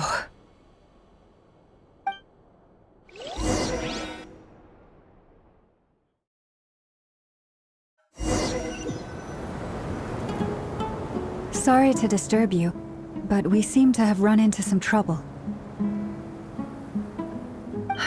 Evidently so. Don't worry, I'm not about to leave you to fend for yourselves. I'm not that kind of boss. And it would go against the Curatorium's labor policy. I'm sorry? What did you hear me say? I wasn't talking about labor policy. Wait. How long have I been standing here? Not long. You just appeared by the door a moment ago.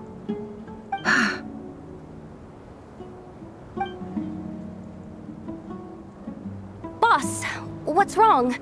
You look like you've seen a ghost. We've been tricked. We never left at all. Somehow I hallucinated that whole scene back inside the office. Hallucinated?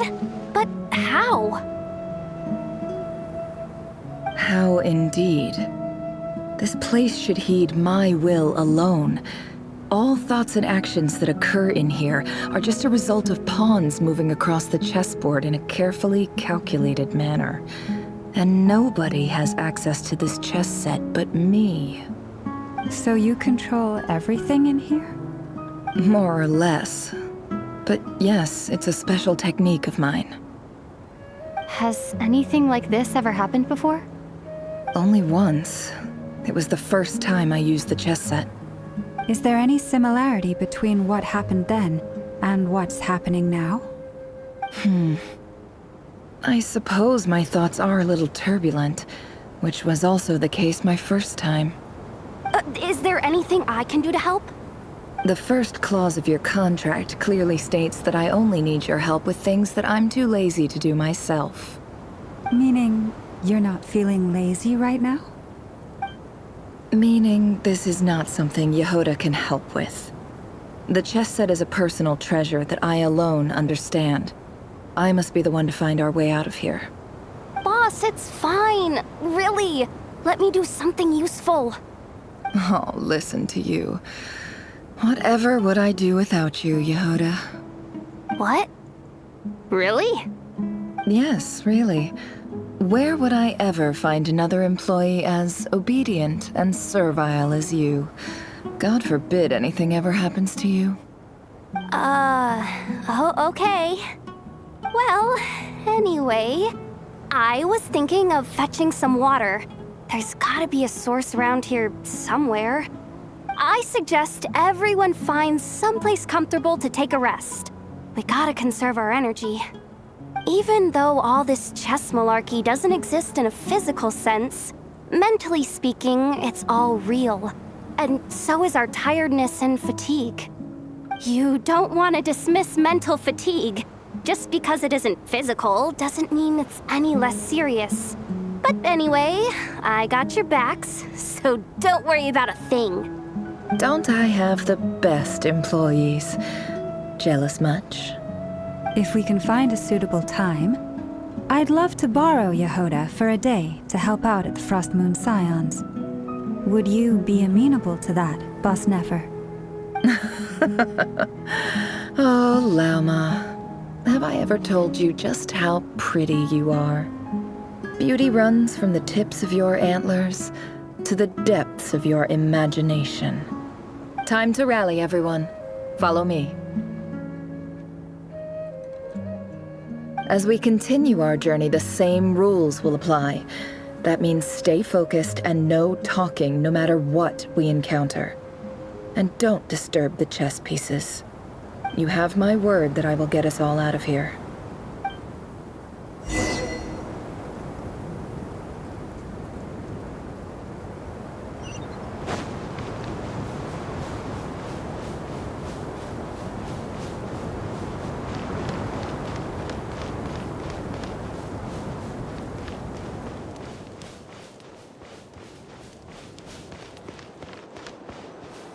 This place looks familiar. That's not a good sign. There's someone up ahead. Time for a little chat. I wasn't expecting visitors at this hour. Wait, is that? Oh, it's him. There you are! Sinue's been looking for you all day. I think he has some news for you. Oh yeah? What were you doing just now, Uncle Retinue? Hiding away some more loose change? I know I saw some Mora. What do you mean loose change? Oh, come on, I'm too old for this. Just pretend you saw nothing.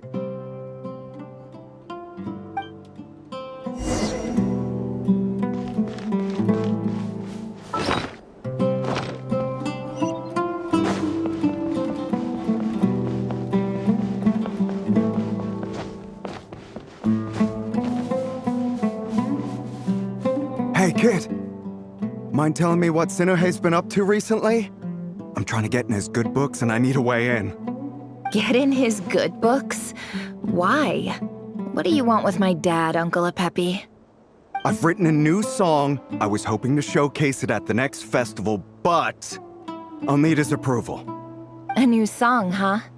I'd love to stay and listen, but unfortunately, Uncle Retinue says my dad's looking for me. Well, there's plenty of time and I'm not going anywhere. See that pile of stones? I'll be sitting there warming up my vocal cords. Come find me when you're done. Pile of stones. Got it.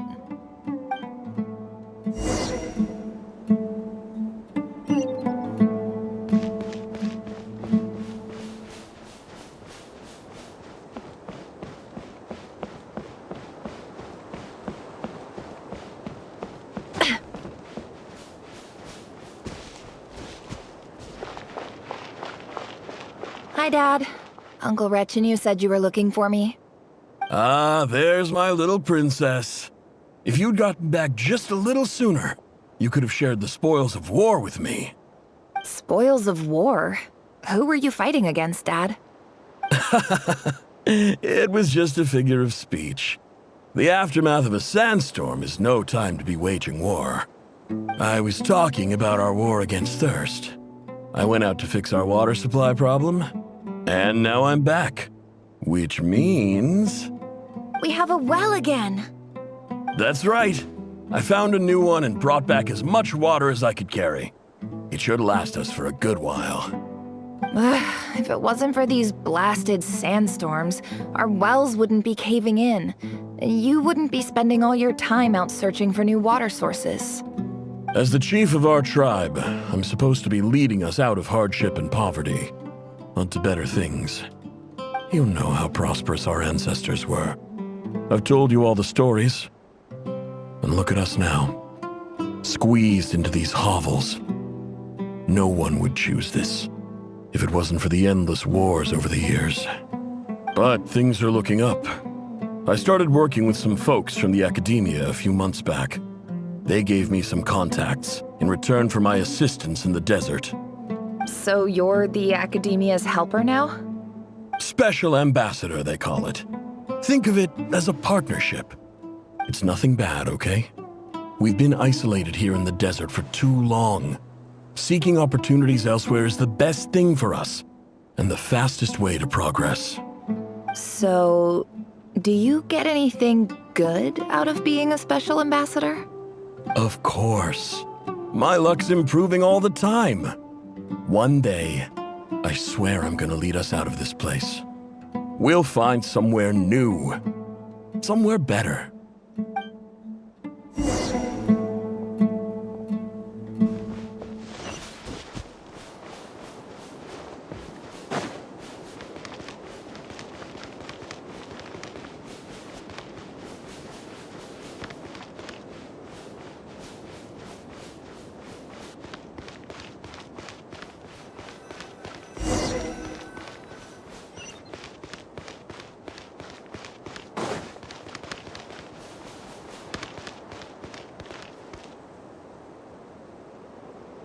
That's our well, and you know it! You stole from us! Well, you've gone from chief to thief, and now you have to face the consequences! Did you really think you could take our water without permission and get away with it? You're either brave, stupid, or both.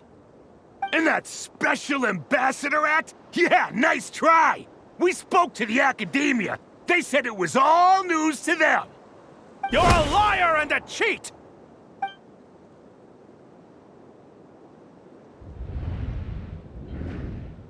I heard Yehuda gasp, but I don't blame her. Most people are terrified by the sight of blood. Corpses strewn across the ground. The wounds are clearly from scimitars and daggers. The desert dwellers' weapons of choice. There's a handwritten note on the ground. Let's see what it says. Halil, this is Sinuhe, chief of the Shimti tribe. Surely you remember me. I was the one who helped you and your colleagues avoid the quicksand in the desert. This is my second time writing to you. I assume my last letter must have gotten lost in the mail, as I didn't receive a reply. I hope this one makes it to you safely. I'm writing to you because I need some help. That sandstorm the other day completely blocked up our well, forcing me to look for another water source in Iab and Unut territory. It was a matter of survival. Praise the gods. The well of the Iab tribe was intact. It was my last resort. I drew what water I could and left, but not without being spotted. I fear they will retaliate. You told me to write to you if I ever needed help. You said you'd be my ally in the Academia. I urgently need you to formally recognize my title of Special Ambassador and send some of your people to assist me for a few days. It's the only way I can convince them that this was the Academia's decision and prevent them from retaliating. This is an emergency. Please send help as soon as possible. Looks like this letter never got sent. The writer died a grisly death, and the letter was trampled into the ground. It's badly defaced. Some parts are barely legible. What a ridiculous lie the surviving Shimti tell. Their whole village was butchered over a sip of water.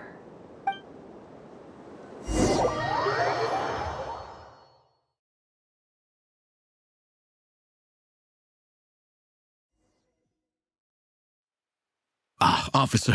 Welcome. Welcome to our humble village.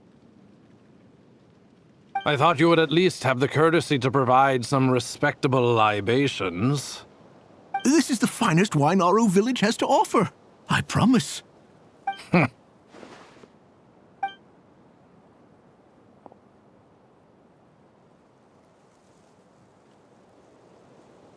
The Academia has agreed to reserve a single space for a candidate from your village.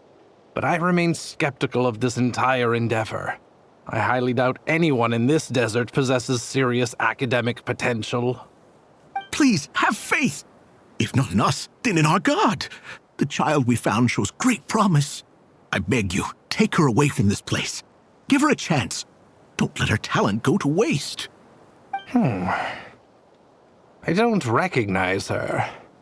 New arrival? She showed up here a few days ago and we took her in. She's a really bright kid. Please help. I'm begging you.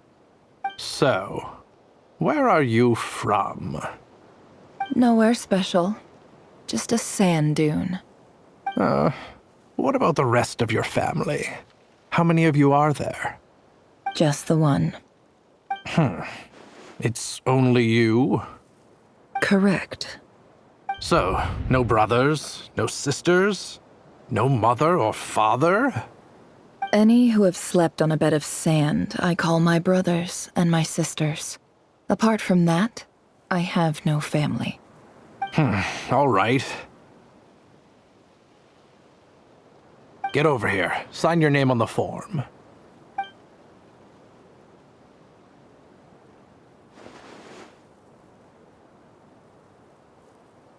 Never?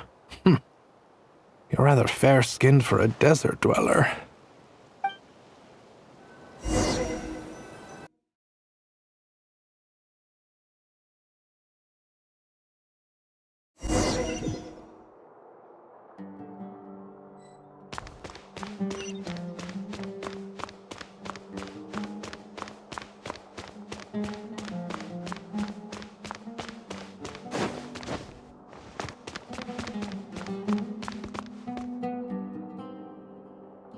Nefer, this term's assignments have been issued already. Please read through the materials thoroughly, conduct your own additional research, and then write an essay on the topic. Yes, Professor, I'm aware. I just had a couple more questions I wanted to get your perspective on. Oh? Please ask away. Well, I saw the other students' problem sheets, and I couldn't help but notice that my assignment is much easier than theirs. Do you really think I'm a weak student? A weak student? Goodness, no. Quite the opposite. You have a sharp mind, almost too sharp. I think what you're saying is, a weak student wouldn't have noticed the discrepancy. And if they did, they certainly wouldn't complain about the lighter workload. You see, sharp as they come.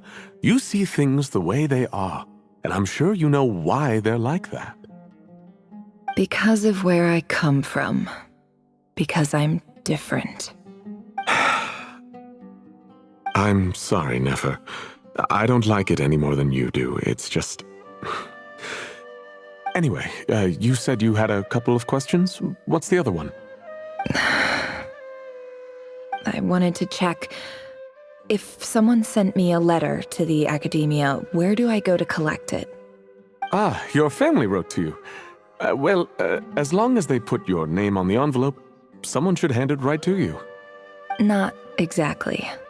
It's not even a recent letter. I was just curious where the mail would end up if no one collects it. The House of Dana, I expect. I know there's a box for unclaimed mail somewhere in there, probably sitting on a shelf. Whatever you're looking for, that'd be the place to start. Okay, got it. Thank you, Professor. Oh, don't mention it. Honestly, I feel like I failed you. I'm supposed to be your teacher, but I haven't taught you anything. Hey, don't say that. You're a great teacher, and you do your best for all your students. But the rules are the rules. You're not allowed to teach students like me. It's not just the academia either. The whole world bends over backwards for the successful and leaves the losers to suffer and die. Oh, my dear child. Don't tell me you've given up on life already. I haven't. I just think that if you want to make it in this world, you have to find a way to become successful.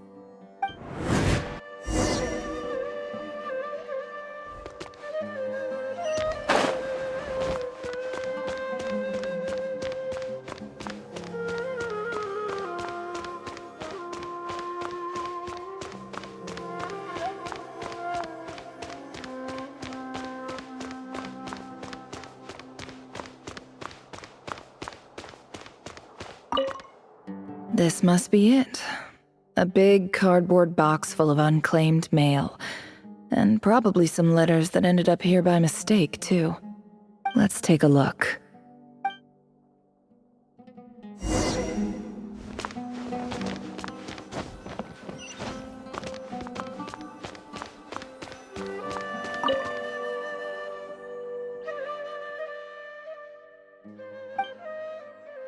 A dilapidation survey from Port Ormos. Looks like it's from a Core of 30 representative. What a strange thought. A bunch of mercs losing sleep over rundown buildings. This one was never even opened. I guess the recipient didn't care what the Core of 30 had to say about anything. Who was it addressed to? I don't recognize the name, but it must have been a Kasharawar professor. This one is addressed to the Immorta Sage. The title is Changes Observed in Satyavada Life Symptoms. Why do all these letters read like full-blown dissertations? Guided by the incense, we became lost somewhere in the forest. All the barriers between levels of consciousness disappeared as our minds soared around in circles, looking for a branch to seek refuge on. In clinical terms, these symptoms fit the description of incense poisoning. The Immorta Darshan strictly prohibits the use of hallucinogenic substances, but I believe there are still people getting away with it. For example, my neighbor who always breaks out into song and dance after using incense. This seems like something the academia would want to know about. Why wasn't it collected? Wait, what's this written on the back? It's so small. The note says, "The sender authored this letter while under the influence of mushrooms. I would send it back, but no return address was provided. Stamped by the Grand Conservator of the House of Dana."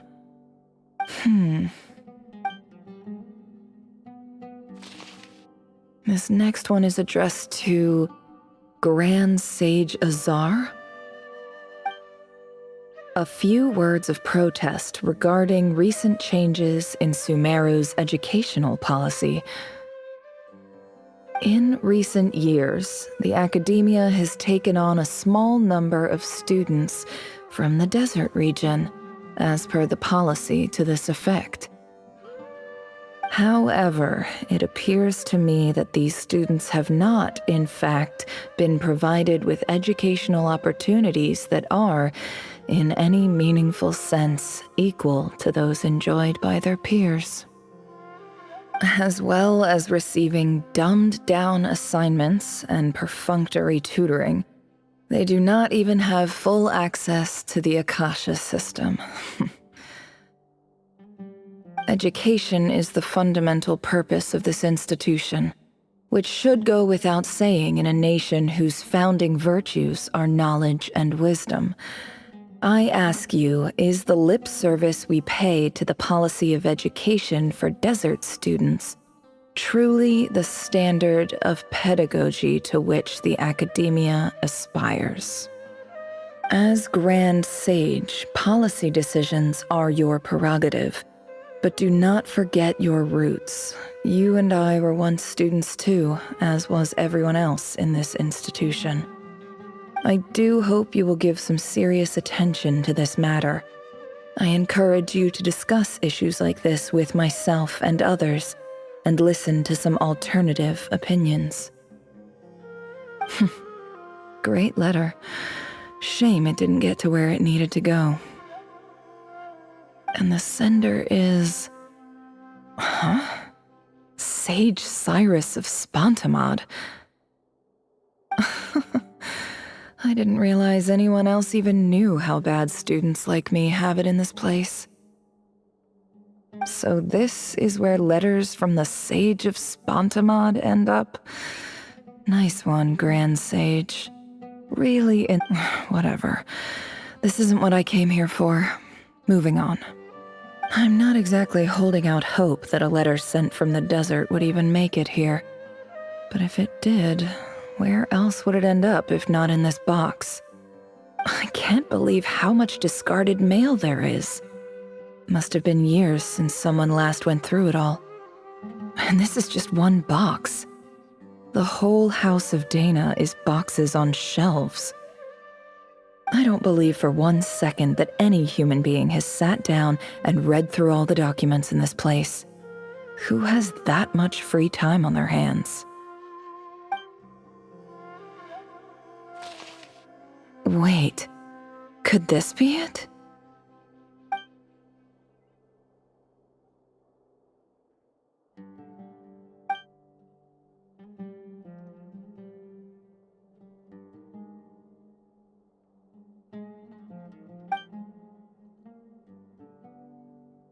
Greetings, Halil. My name is Sinuhe, chief of the Shimti tribe.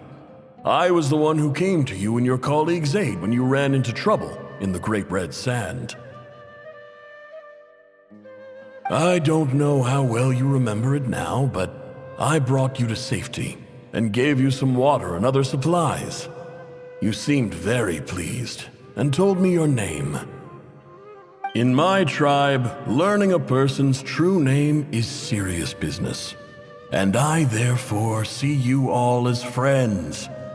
You were kind enough to leave your contact details, so we could stay in touch. The Shimti tribe lives a harsh, nomadic existence in the desert.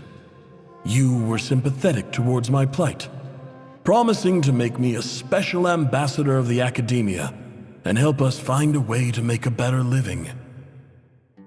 This brings me to my reason for writing. Our tribe has fallen on particularly hard times, and I would like to ask for your assistance.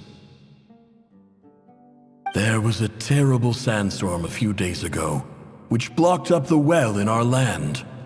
To ensure my people's survival, I had no choice but to venture into Iyab and Unut territory in search of an alternate water source. The Iyab and Unut are descended from the Thamudians, while we trace our ancestry to Tulatala. We worship the Lord of Flowers and have had relatively good relations with our fellow tribes up until now. I found a well belonging to the Iyab tribe. They declined to help us, but I really had no other option, so I took some water to keep me and my tribe alive. My actions are certain to incur their wrath. When we met, you assured me that you would be my ally in the Academia. I would like to take you up on that offer, because I really need your help. I wonder if you could send an Academia representative to meet with me. That aside, the last time you were here, you mentioned that the Academia had started accepting students from the desert, and I told you a little about my daughter, Nefer. We have next to no resources here in the desert, and my power and influence are limited. Would you consider enrolling my daughter at the Academia? She is a smart girl. I know she won't disappoint you. From the outset, the Academia never took you seriously. Those things they promised were just empty words. I doubt they even remember the name Sinuhe. And you were so emphatic that your luck had finally changed for the better. You swore you'd lead us to a better place one day.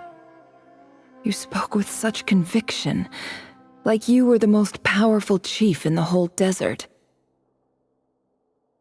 You liar. You lied about everything. You promised the world and delivered on none of it. And who fell for it? Just me, by the looks of it. Despite your best efforts. Which makes you a pathetic liar. You weren't even any good at it. I think I'll take over from here. Let me show you how it's done.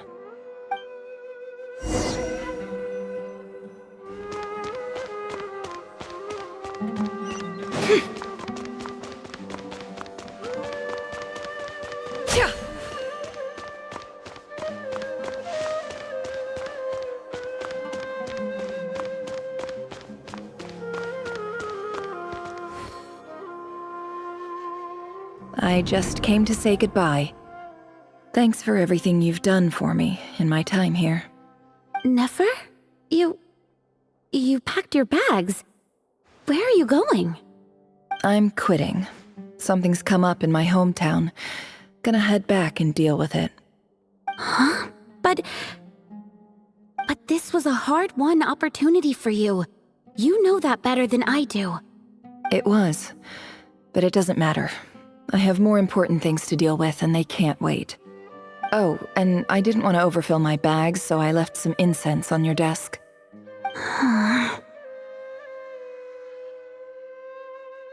What's wrong? I thought you liked incense. Although, I did read somewhere in the House of Dana that it has hallucinogenic effects. Don't use it all at once, alright? Isn't this the stuff you brought from your hometown? You're just letting me have it? But you said it's a rare and valuable commodity. Yeah, about that. I lied. It's not rare at all. There's this bunch of ruins near my hometown that are practically overgrown with this plant. It's not worth much. Keep it, it's fine. But never. Alright, that's all from me. You take care.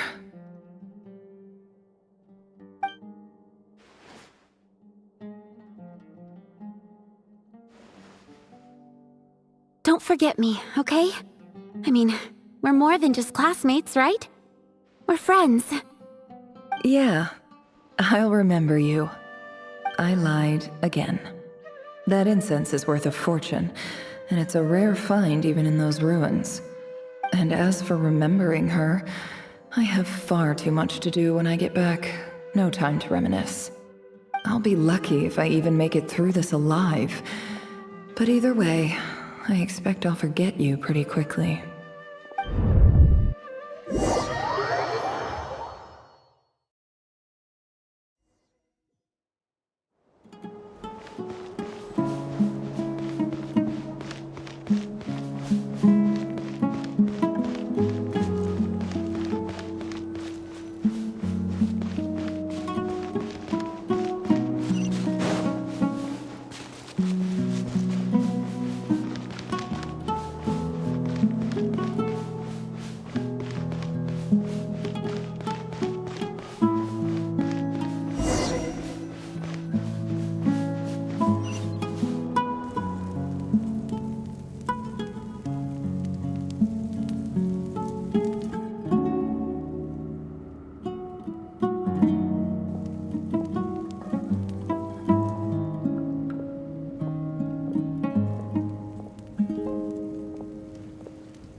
It's a pleasure to meet you, Mr. Arif. So, what does the Academia want? Since they've sent their special ambassador, I assume there's a big business deal to be made. If not, I'd be very disappointed. Please, sir, lower your blade. You're lucky I'm the one they sent. Not all special ambassadors share my admiration for the Iab people.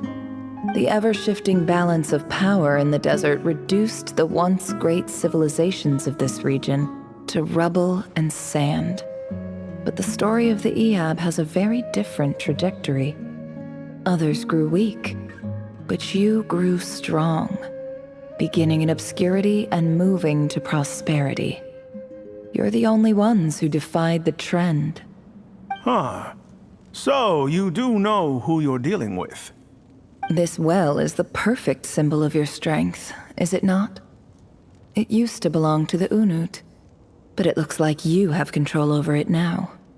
You're not wrong. But I'm sure you didn't come all this way just to flatter us. Of course not. I came to bring you some very good news. Some information that recently came to light, which might just be your ticket to freedom. Records uncovered by the Vahumana Darshan show that a certain well currently under Iab control is built on top of some ancient ruins. These ruins are of great archaeological interest to the Academia. I checked the map carefully on my way over here, and I'm confident that this is the well in question.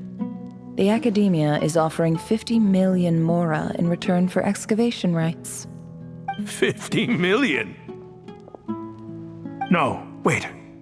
If these ruins are as important as you say, 50 million's a little low, don't you think? Don't get greedy, Iab. We know far more than you think. we know that you seized this well by force. Wasn't that the first step in your rise to power? To drive away the Unut and steal their water supply? So what if it was?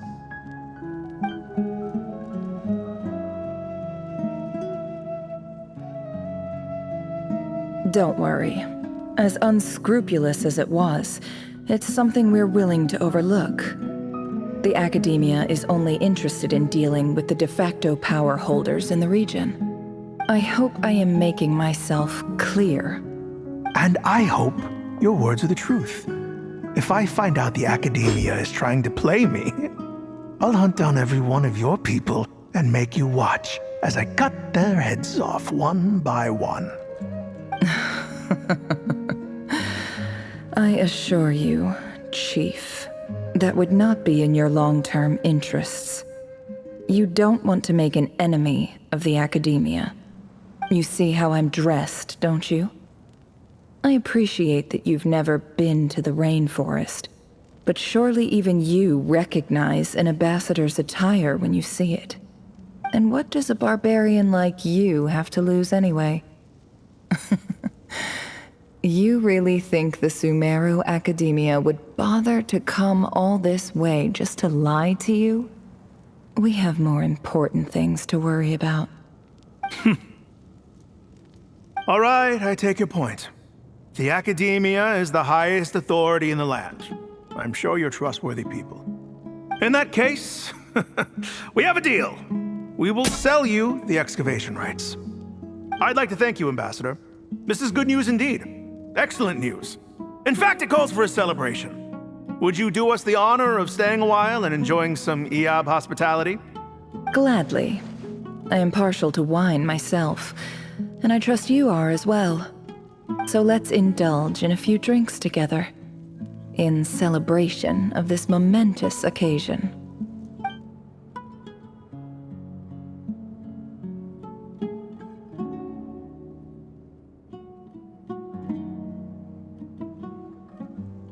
Chief! Chief, it's an emergency! It's the Unut. They've taken the well. What? Well, don't just stand there. Take it back. Yes, Chief. I have every confidence in the Eab's military superiority, and yet... What is it? The Unut's response was alarmingly fast. The day after we reach a deal, they seize the well. This can't be a coincidence. Perhaps there is a traitor in your midst. I don't think so. I am obliged to remind you, Chief, that the Academia will only deal with the de facto power holders. If you cannot regain control over the well, I'm afraid you won't see a single mora of that 50 million. No! Please, Ambassador, just give me some time. I swear the Unut will not get away with this. That well is ours, and so is the mora. Glad to hear it. I will wait here for an update. If there is a traitor, I will find them. In the meantime, make yourself at home. I'll report back as soon as I have an update. Much obliged. Wow. All it took was a few words and I've got him wrapped around my finger. What an amazing feeling. So, in summary, Ambassador, the Academia would rather negotiate with our tribe instead of the Eab, yes? The Eab are ruthless murderers who don't listen to reason. And now they have the gall to interfere in our research projects in the desert region. So let me ask you, Chief, if you were the Academia, what would you do? Kill them all, of course. Precisely. The Academia does not tolerate those who stand in our way. The Eab have held back our academic pursuits for too long, and our patience is wearing thin. At the same time, there is simply no way that the Academia can be seen to be intervening in desert affairs. I'm sure you understand where I'm coming from. We have our own rules out here. If the rainforest dwellers raised arms against a desert tribe, you'd start a bloody war. Right. We can't confront them ourselves, but we can support their enemies. The Unut have always had strained relations with the Iab, which makes you our natural allies. Natural allies. Weren't the Iab your allies once? You were quick to send them after us to protect your interests back when we stole that water. And now look at you. You're at each other's throats. Let me be clear. The Academia wishes to collaborate with the legally recognized rulers of the desert in this matter. We are asking for excavation rights to that well, and our offer is 50 million mora. Say no more. I believe we have an understanding. Good. Then I suggest you get to work. Get us access to that well, and the mora's yours. You see, Dad? Lying is easy when you know how. People will believe anything.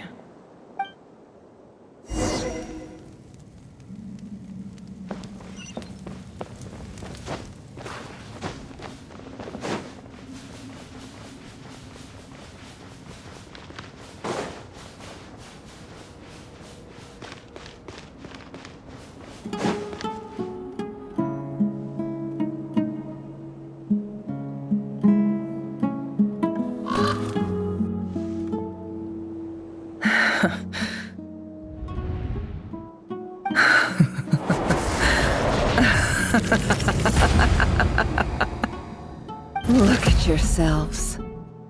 You may be vile, savage monsters, but your butchered bodies bleed like any others. You're no different. You're nothing special at all. The monsters who destroyed my home, they're just ordinary, petty human beings. What a joke. I think we're even now. Maybe I've even done the desert a favor. It's a better place without all these people around. Oh, Sinuhe, my gullible fool of a father. Perhaps if you'd been as ruthless as I was today, our tribespeople would still be alive. In this dog-eat-dog world, a chief needs to be tough to survive. But you couldn't do what had to be done. So I did it for you. Nefer, it's okay. All of this is in the past now. I believe I remember you promising to remain silent. Yeah, but even so... Yehoda, is there anything you can do to ease the tension?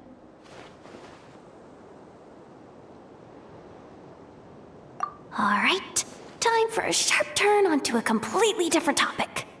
So, anyway, that's enough of that. When are we getting out of this place? Feels like we've been walking forever. I'm getting pretty tired. Oh, Alma, you tired? Yes. If we can find somewhere to sit down, I could certainly do with a rest. It's not far now. There should be a temple just up ahead. Yes. Really? A temple? That's where this story ends? I guess that's how things go in the desert. Desert dwellers can never escape their destiny. Or so everyone says. I never wanted to believe it, but looking back now, I'm as desert as they come. You mentioned a temple. What's waiting for us there? My biggest trade secret of all. Ah. Then I'm guessing it's where you got your power from. The power to peer into other people's minds. I didn't know you were clued up on any other religions. I'm no expert in the history of Sumeru, but since you come from the desert, I would imagine it has something to do with King Deshret.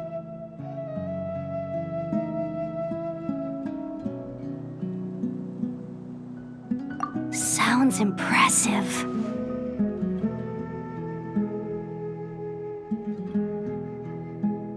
Ah, I know who you mean. General Mahamatra Sino. The spirit of Hermanubis dwells within him. That's Boss Neff for ya. She knows everything. Sino's hardly a figure of obscurity, but I know about Sethos too. What about him? Is he a big deal or something? Well, he's not a small deal, let's put it that way. Please, this is the bare bone basics. Save the flattery. Thanks for your patience, everyone. I'm sure it's been a lot to take in. With any luck, that's our exit just up ahead.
I'm totally out of my depth here.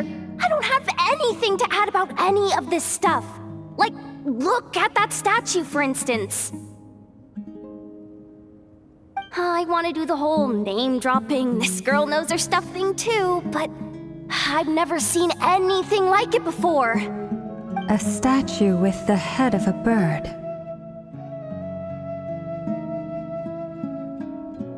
That's Thoth, the Ibis King, one of the 7 pillars of King Deshret. The legends say that he, the Crocodile King, and the Goat King were the 3 retainers of King Deshret. Let's take a look.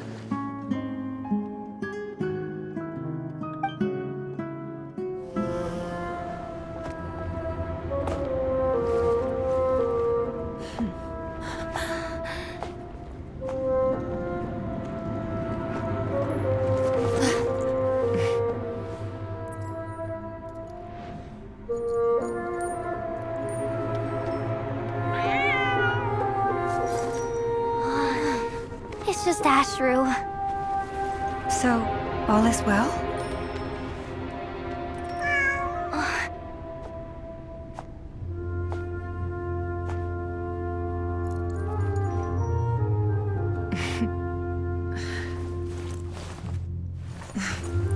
Typically speaking, at this point, the world disintegrates.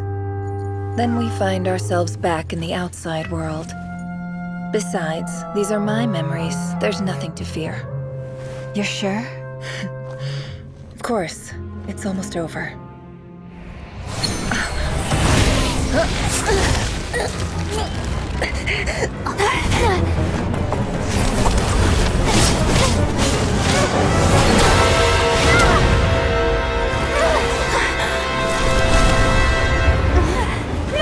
Hold on!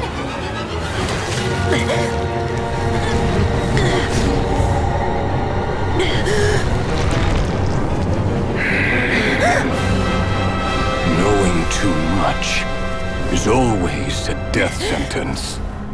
Speak for yourself.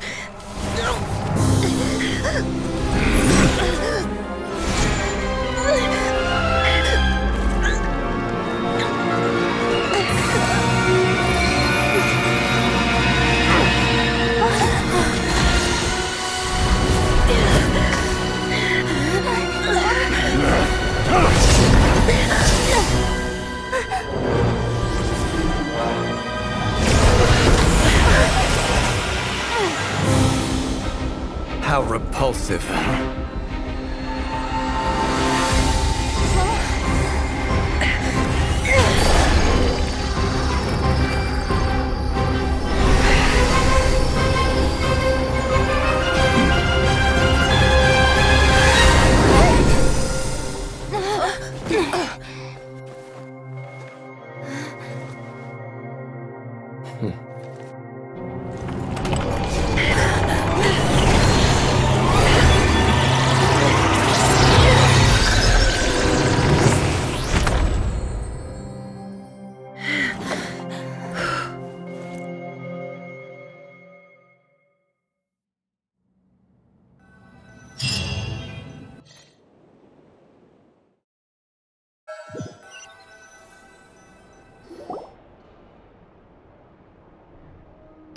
pretty well, didn't I?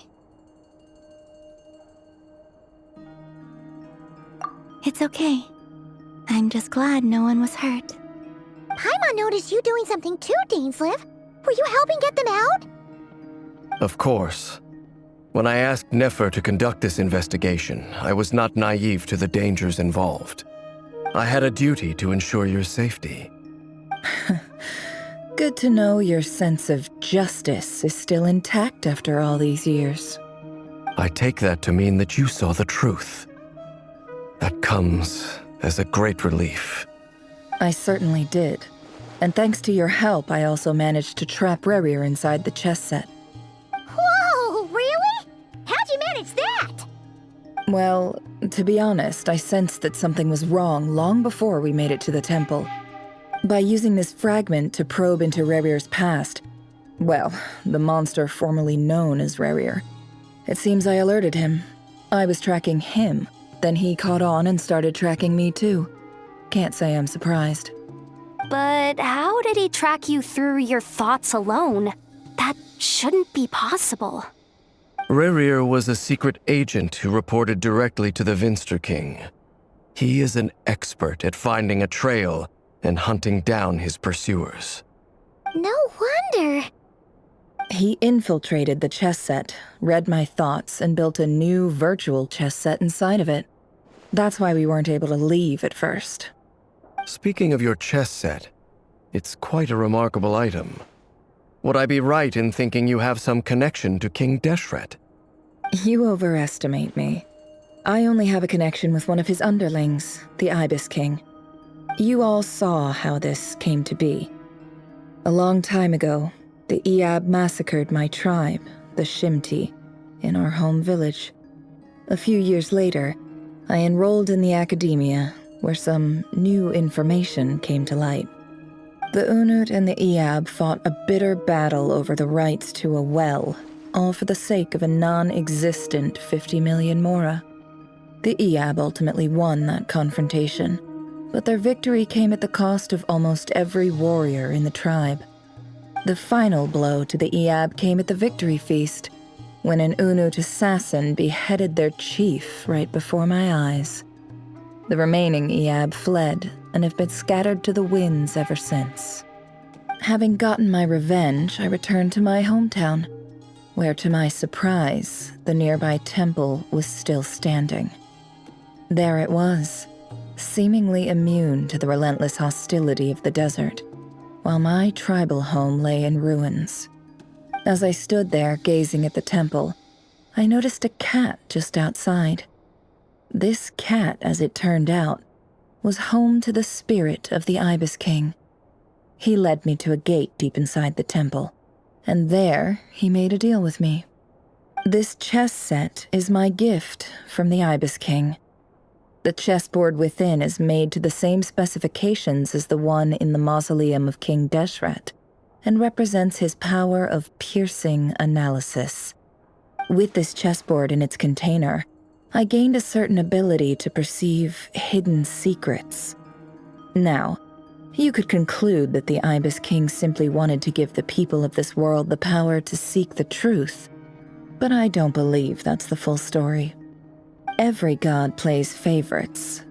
Their hearts are as fickle as any human's, full of secrets, perversions, egotistical tendencies. But precious few gods are willing to admit this. It is the same with all powerful forces, including fate itself. Their gaze falls preferentially upon a select few.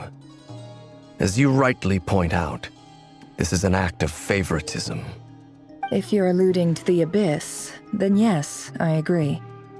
Gather the others. It's time to share everything I've learned.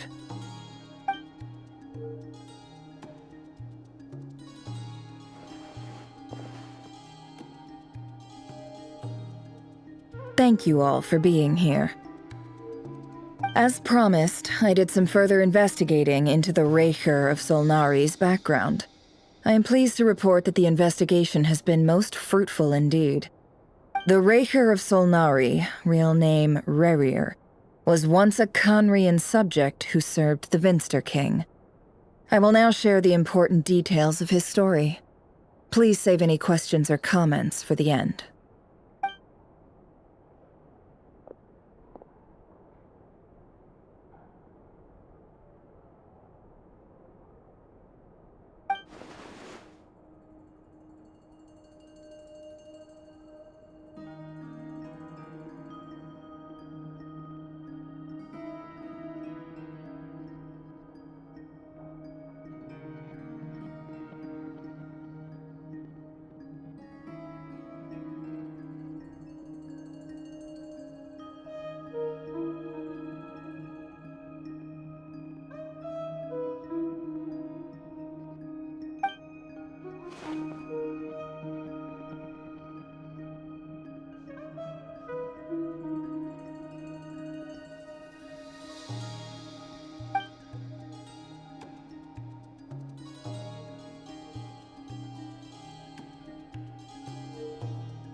So that's why he's so obsessed with the moon.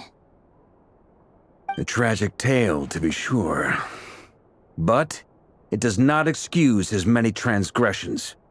No matter how much Rerir suffered in the past, the fact remains that he is what we know today as the Wild Hunt, wreaking havoc upon innocent lives in Notcry. He becomes more dangerous with each passing day. If left unchecked, it is simply a matter of time before all of Tevat suffers the consequences. This is a threat that the Knights of Favonius cannot ignore. A question for Miss Columbina. Forgive me if this is presumptuous, but have you ever seen the spatial gateway that appeared in Rerir's memory? Never. But I have heard stories of something called the Moon Gate, and this seems to fit the description. Miss Lauma, any thoughts on this? In the lore of the Frost Moon Scions, the moon is believed to hold many secrets. Some sources speak of ancient knowledge, others of a gateway to the unknown. The term Moon Gate is one I have heard before. But as is the case with all of our legends, there are no records of any first-hand witnesses. We cannot know whether it truly exists. Then back to Miss Columbina. As a moon goddess yourself, do you have some idea of where the Moon Gate leads to? Not at this stage, sorry. I do hold the power of the Frost Moon, and my strength is recovering well. I can sense that the gate would open at my command, but... But there's more to the power of the Frost Moon than that? Yes. A moon goddess has the right to open the Moon Gate, since it is a path to the moon. But as never mentioned, holding open a spatial gateway takes a huge amount of power. And right now, I need to conserve my energy to fight the Reihir of Solnari. I'm afraid this is one mystery we may have to leave unsolved for now. I agree. Better to save your strength. But if you'll humor me for a moment, I have a bold conjecture of my own regarding the world beyond the gateway. I highly suspect that neither Tholindis nor Rerir made it through unscathed. The evidence pointing to this is the fact that the Reihir of Solnari exists in the form of countless fragments. With the abyssal power he wields, no ordinary foe can touch him, let alone tear him to shreds. And yet, the Wild Hunt proliferates wherever his scattered fragments lie, drawing hordes of monsters to many different locations across the land. So your theory is that Rerir was physically torn to shreds by some powerful force? Hence, why the Wild Hunt is a distributed phenomenon, rather than a unified one? Makes sense to me. Explains why the Wild Hunt is so pervasive, and why he's been trying to piece himself back together. He was whole to begin with, and he wants to be whole again. Without the power of the Abyss on his side, he almost certainly would have perished the moment he was torn apart. But the Abyss, much like a curse, has kept him alive. I could not agree more. The power of the Abyss is most surely a curse. It is a compelling explanation, and one that accords with my present understanding of Abyss creatures. Whether the life form in question is primitive or advanced, if a curse has extended its lifespan unnaturally, it will continue to survive in spite of everything.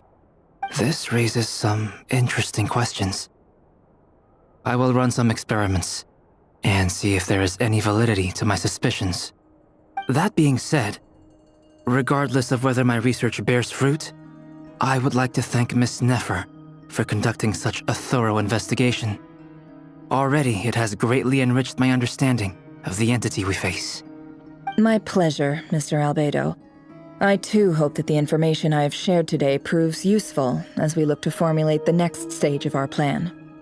Hey! What is it, Dainsleif? You look really upset! It's just... when I think of the man I once knew as Rerir, I struggle to understand why things had to turn out like this. The two of you used to be friends, didn't you? I don't know if these words will bring any comfort, but my heart goes out to you. Mine too. We can never know all the hows and whys of the way things are. The moon and stars are full of untold secrets and lies, and the skies are host to many more mysteries than these alone.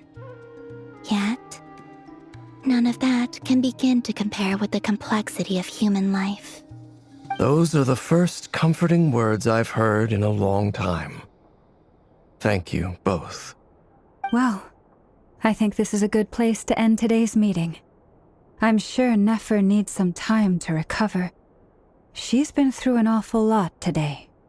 That's very thoughtful of you, Lama. Of course.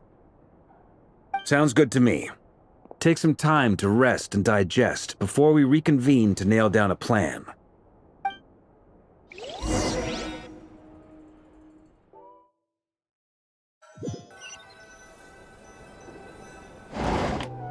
Hey, is this a bad time? Hope I didn't kill the conversation.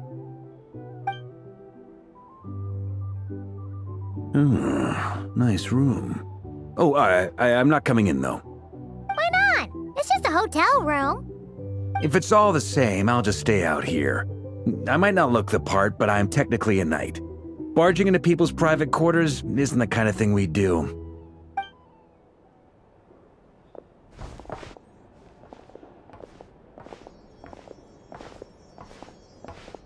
Anyway, Nefer went back to the curatorium to get some rest, but before she left, she shared some things with me that I thought you should be aware of. Firstly, although she managed to trap the Raker of Solnari inside her chess set, there's no guarantee that the power of the Ibis King is any match for one of the 5 sinners. Their powers are beyond our comprehension. It's only a matter of time before he finds a way to break out. We have to come up with a plan and take care of him before that happens. Honestly, my mom figured that might be the case. So, how long have we got? Well, I asked her that same question. She talked for a long time, but for the most part, it seemed like she was trying to convince me how precious her chess set is. What a long and storied history it has. It felt like some kind of sales pitch, you know? The kind where you end up handing over Mora against your will? Anyway, after all that, she finally answered the question. 2 days, at most. 2 days?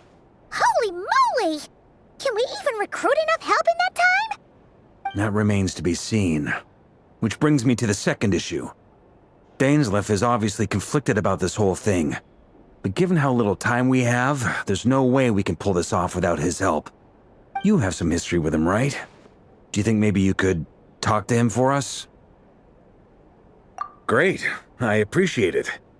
All right, on to item 3. So, Albedo, Durin, and I put our heads together and came up with a plan. Can't promise it's gonna work yet, but at least it's a start. We figured we'd bounce the idea off you first. We'll explore it further once everyone's recovered. Oh, Paimon's died, hear this. All right, so here's what we're thinking.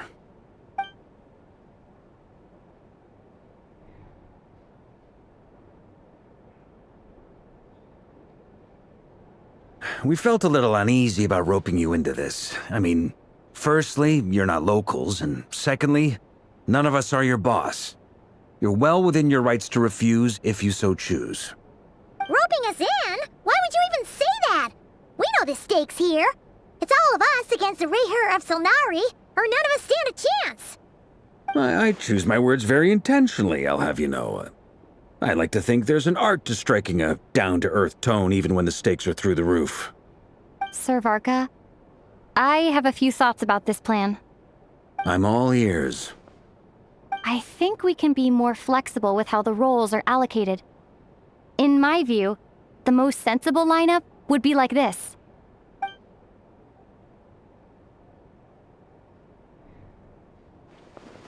I see your point, yeah. But if that's how we're going to approach this, you'd better make sure you're ready. To be clear, I don't doubt your abilities. Far from it. I just want to make sure. Are you really willing to take all this on? I want to do everything within my power.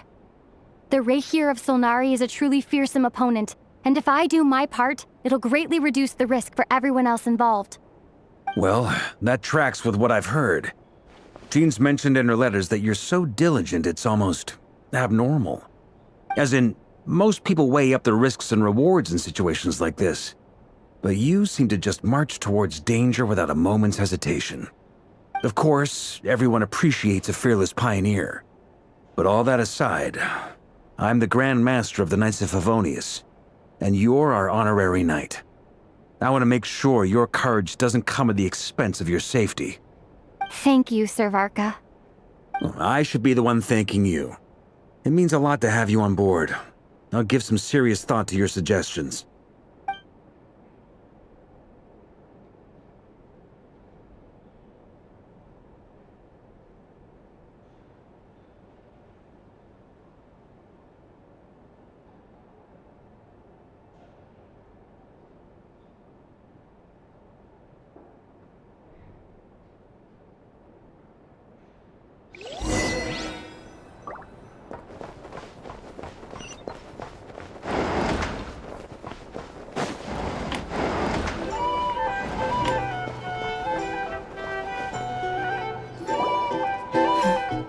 This is a thorough plan, but I do have one last question before we take action. How can we be sure that our enemy won't leave the designated area? Great question. Albedo's been hard at work analyzing Rehyr and the Wild Hunt's behavioral patterns. His conclusions are as follows. Firstly, from the earliest known confrontation until now, Rehyr has never displayed any ability to manipulate the dimension of space. So it's unlikely he has any power in that domain. Secondly, he seems to have a particularly strong vendetta against our group. If we put him in a fight-or-flight situation, he'll choose to fight every time. Thirdly, finally, and most importantly, he is consumed by hatred, both for the moon and for his enemies. Turns out, we tick both of those boxes. We have a reincarnated moon in our ranks, and a spy who accessed his private memories without permission. He'll be baying for blood, not looking to escape. As someone who's had their fair share of interactions with the Wild Hunt, those all seem like valid observations to me. Understood. Then I will defer to the verdict of the group. Well, everyone, that's the plan in full detail. Albedo and Durin are carrying out their part as we speak. Plan approved. Scheduling. Okay, any firepower you need, I got you covered. Let's light this baby up. The Frost Moon Scions are behind you as well. And the rest of you?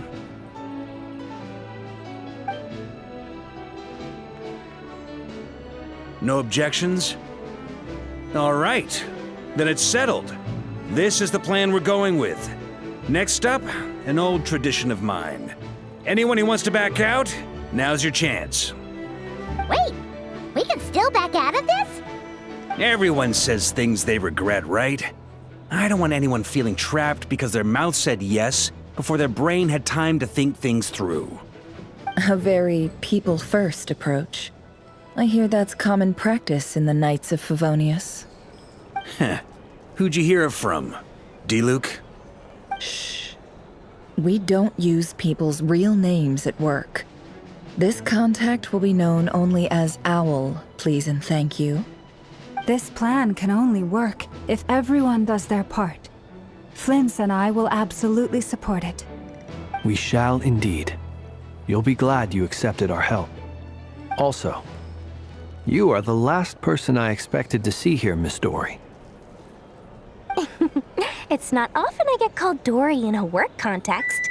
My peers usually call me Lord Sangama Bay. So, the longer your name, the higher your net worth. Is that the idea here? In that case, Mr. Flint's here must be worth a fortune. That's right, I know your full name. It's... The walls are thin here. I'd appreciate you keeping that a secret. Okay, fine. I'm actually only here as a favor for someone else. Do you have any idea how much it would cost to hire me otherwise? Oh! Does this mean someone out there actually has the power to boss Dory around? It most certainly does not. We have a long-standing and mutually beneficial business partnership. She's actually the mom of a friend of yours. Said mom supplied me with a great little trinket, but now that lady's ruined everything. If I don't start building a little goodwill now, my whole business in Notcry is gonna go down the drain! Okay. So what exactly is so special about this pendant? It's a lucky charm that a great mage made for me. We have a business relationship, and she was worried that something bad might happen to me. So, she wanted me to have something that can store power to protect myself with. I finally got it all fully charged up with Kuvaki, and then never went and used it all up at once! Never lost so big in my life! You're right. It was all my fault. I didn't mean to drain all the Kuvaki in the pendant, but I'll make it up to you. You will? Well, in that case, how about you give me your chess set, and we call it even? I knew you'd say that. Well, it's yours if you want it. In fact, take it now, and I'll even throw in a free Raker of Solnari. Deal? You're putting me in a difficult position here. It's a very useful thing to have around, but I have a funny feeling it won't be around much longer. I guess we'll see in a couple of days. Looks like bankruptcy for me. Hey, don't be so pessimistic. See this through and you never know. You might find a new business opportunity on the other side.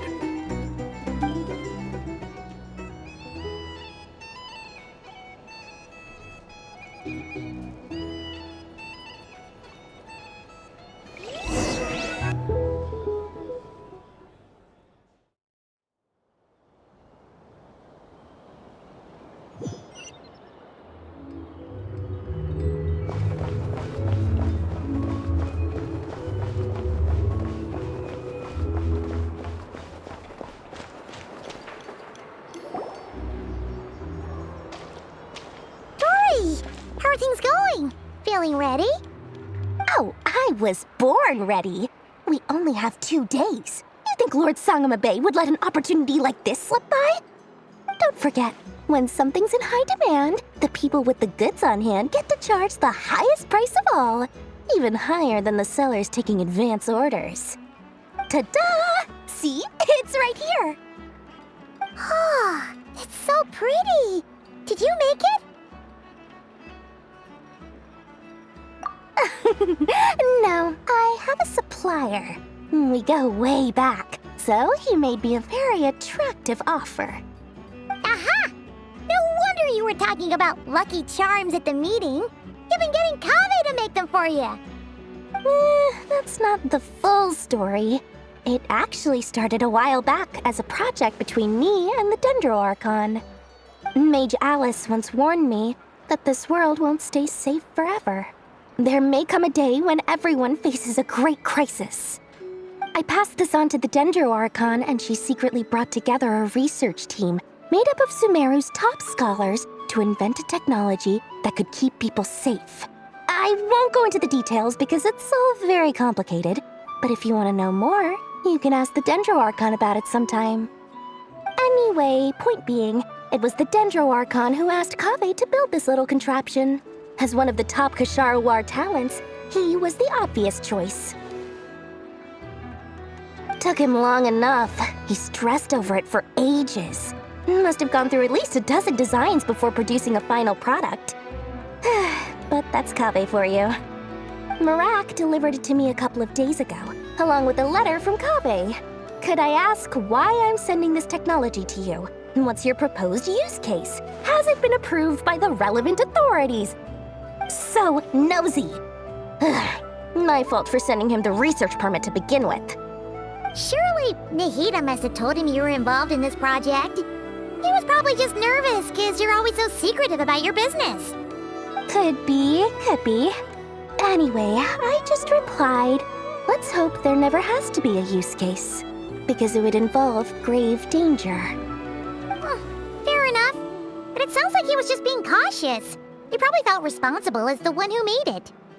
Or maybe he was asking as a favor for his housemate. He's done that before. Not sure why, though.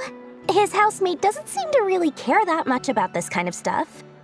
Either way, all's well that ends well. I'm just glad to finally have my hands on the product. I wouldn't want to be without it, given the potential dangers that lie ahead. Huh? What does that look mean? Paimon's just super surprised. This must be the first time we've ever seen you actually get serious about something.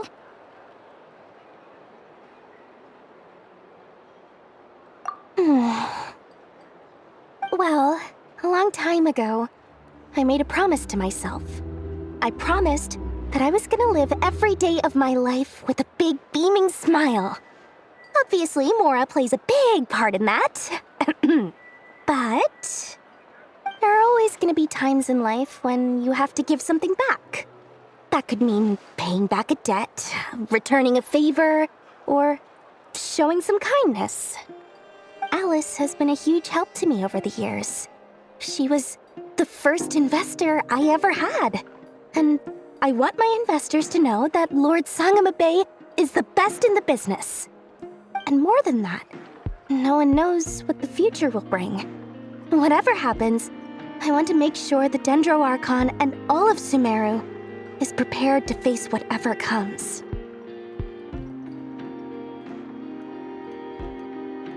Oh, that? I was just making sure Nefer and I are square. Don't be thinking it was some sort of benevolent act. I'm no saint, so don't treat me like something I'm not. My priority is doing the business that I want to do, so long as my conscience lets me, but it usually does. That's the Lord Sangama Bay business model. All right, if you say so. I do say so, and that's the whole point. I'm a businesswoman. Don't go trying to figure out what kind of person I am. You'll exhaust yourself. Much easier for everyone involved if you just take my word for it. Oh, and could you two help me get this stuff where it needs to be? Thanks so much. You're my favorite assistants.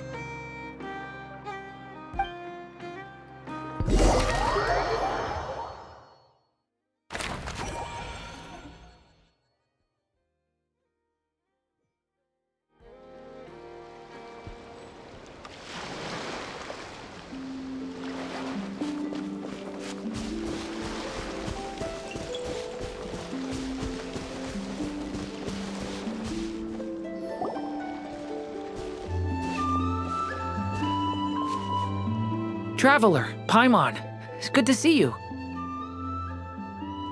Everything going smoothly over here? Sort of. As you're probably aware, Varka, Diren, and I captured some abyssal creatures from the Wild Hunt. Per the plan, we dissected and analyzed some samples of these creatures. The process went very smoothly. The findings, however, come with some troubling implications. What? You can actually dissect the wild hunt? That depends on your definition of wild hunt and dissection. Harmless, lifeless. These words are accurate descriptions. The wild hunt is an interesting phenomenon. In and of itself, it doesn't seem to possess anything akin to a human personality. But taken as a collective, the medium through which the wild hunt is summoned does appear to have a soul. Master griped a lot about the wise Horoptetyr, and seemed somewhat fascinated with the Faustsert Elegy. But she barely mentioned Rerir at all. I don't think that was because of his lower social standing, though. Anyway, it's a pity. I should like to hear her thoughts on the nature of the life form he has become today. It's a strange mix. The furious energy of an abyssal being channeled through a fractured physical existence. A consequence of being torn apart by an unknown power. Perhaps the only explanation for his survival in this state is that he sacrificed a degree of individuality in exchange for a continued existence. Oh, sorry. Once I get talking about interesting research, I have a tendency to go on indefinitely. Back to our research findings. Essentially, they confirm my hypothesis. Rerir's corpse is completely contaminated by the Abyss, and the effects are irreversible. You could think of this as Rerir in mutated form. But in my view, even that would be inaccurate. In reality, his whole being has been consumed by the Abyss. In other words, he is now nothing more than a manifestation of abyssal power. Unfortunately, at present, we have no means of completely eradicating abyssal power. Hence, we cannot fundamentally destroy the Rerir of Solnari either. Oh, that's terrible news! So, that's it? We can't defeat him? Not even if we get the power of the Three Moons? Miss Columbina's situation is a difficult one. She can never achieve wholeness when the world does not accept her presence. It's as if her creator banished her to a place she can never be accepted. It means she spends most of her energy just on her own survival. Given the circumstances, it's only natural to despair. But we must see this plan through to the end. Time to kick off the backup plan. Oh, Paimon almost forgot! This is for you. Dory asked us to bring it. Ah, how wonderful. Well, thank you for making the trip. Durin and I will be heading off shortly. I'm sorry I won't be there to protect you in person this time. Please be careful. All right then. Stay safe.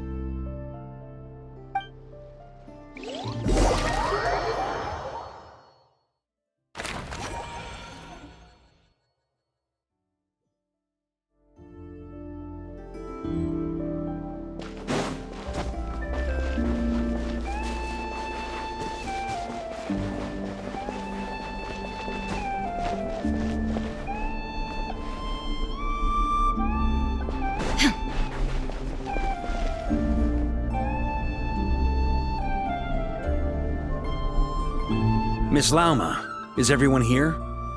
Yes. The fate of my flock is in your hands, Grand Master Varka. Please keep them safe. My lady, what are you saying? Within the next 24 hours, we will face the biggest crisis the world has ever seen. This is not a burden that we deserve to bear, but I believe that we reap what we sow in this life. So I intend to act. I must do what I think is right. For me, that means fighting for the future of Nodcry. This gentleman is the Grand Master of the Knights of Favonius, Varka, Knight of Boreas. In my absence, please follow his lead. Hey, everyone. Guess I should introduce myself. Well, to start with, I know my way around a battlefield. Biggest strengths are honesty and hard-workingness. Anyway, point is, I don't intend to let Lauma down. I'm gonna do everything in my power to keep every last one of you safe and sound.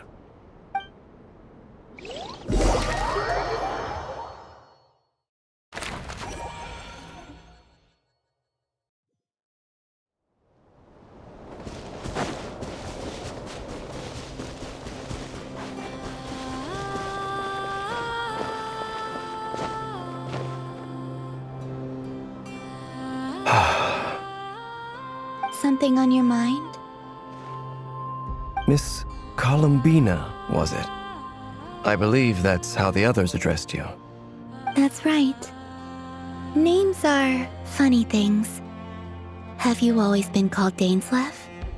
Yes. I take it your own name has a more complicated history. I have a different relationship with names than other people.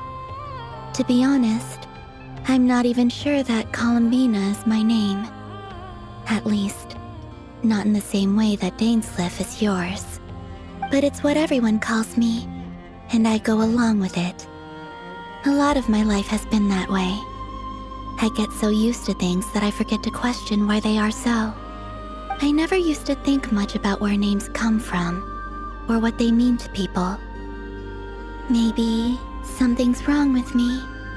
You're different from other people. I sensed it the first time we met. You're more perceptive than most.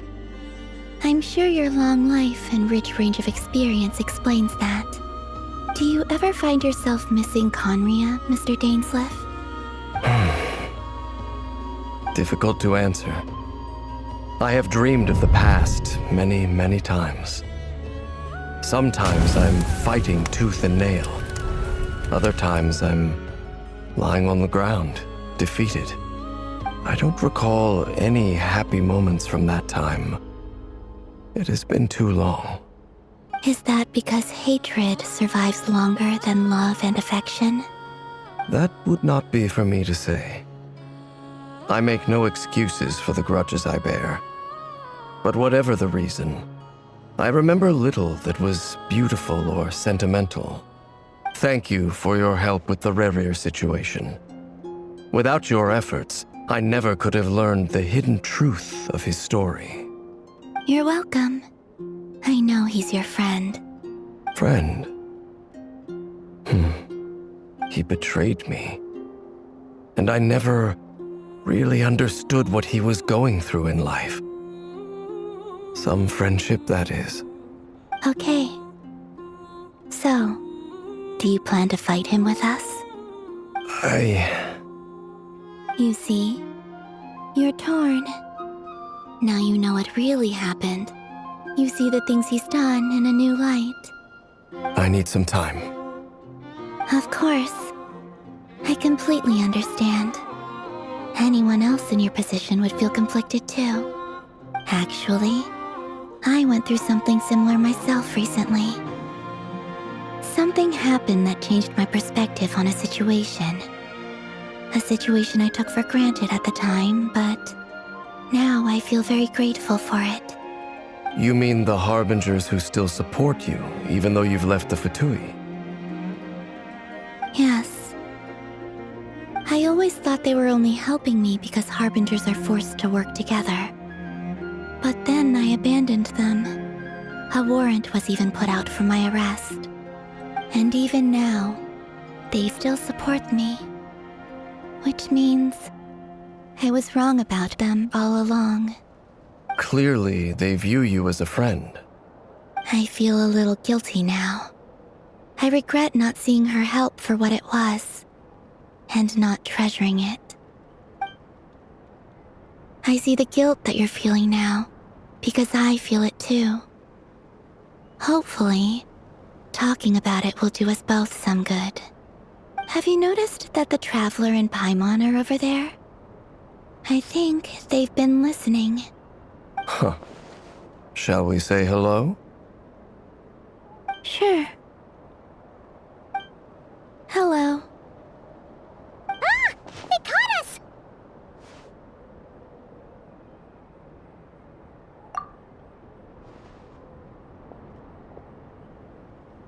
I apologize for making you worry.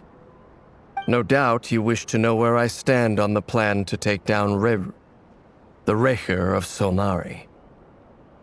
I'm afraid I need a little time, but I will seriously consider joining you. You will? Oh, thank you so much! Everyone will be so grateful to hear that! They needn't be. This was something that I was going to have to face up to eventually. That doesn't matter to them. They're grateful to you regardless. You can't control their gratitude, so just accept it. And then, have a think about whether you're willing to join us.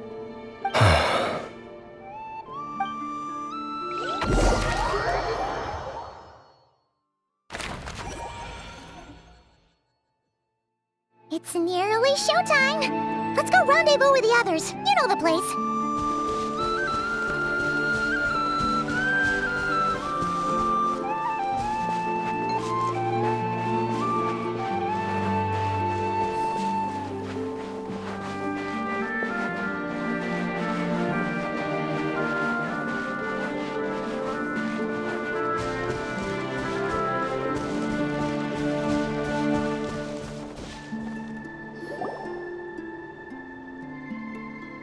Ah, you're earlier than I expected. Hey, Flint's! Been waiting here long? Not too long. I came a little early so I'd have some time to think. Are you nervous about the battle? Quite the opposite. I'm reminiscing on my past battles. When I was awakened by the Ratniki, I had not touched a weapon in many years. I felt like the battlefield was not where I belonged. But after waging war against the Wild Hunt for so long, I came to realize something. A life of absolute peace is simply not a possibility for me. My restless flame indicates that somewhere inside of me, there is a deep yearning to root out the evil in this world. Ooh, that doesn't sound like such a bad thing. Well, in the past, when I was a Fae whose primary concern was hibernation, it was hardly ideal. But it certainly serves me well here in the present. And I am delighted to be able to join forces with you in this endeavor. Looks like I'm not the first to arrive. Ah, Miss Lauma. Did you sleep okay last night? I struggled to settle down at first, because of the nerves. But don't worry. I got enough sleep in the end. I'll be just fine. Please, I'm just doing my part. Never! Over here!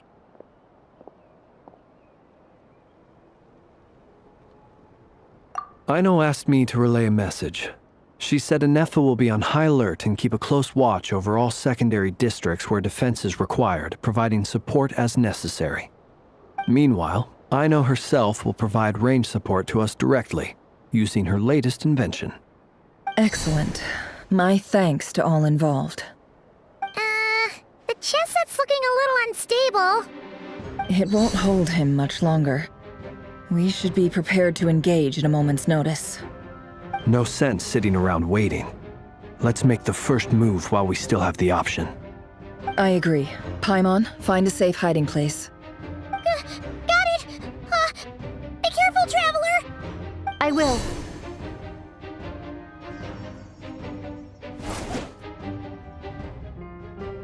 Everyone, take your positions as soon as the battle starts. Every ounce of strength we have in our bones, let us bring to this fight. Ready? Let's go. I've seen all your futile ploys before. You have become the authors of your own demise. I wouldn't be so sure about that. You are merely a moment of sport before I tear down the moon.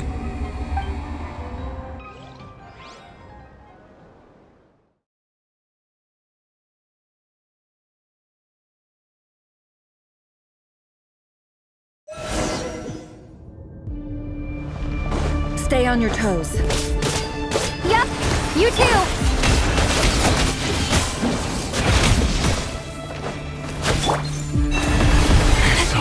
To hunt them down. Observe. Moonlight betrays you.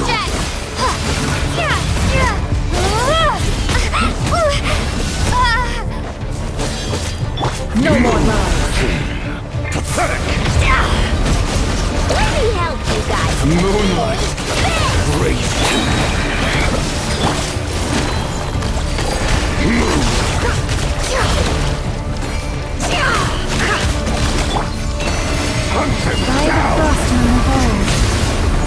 Close your eyes. Water jet!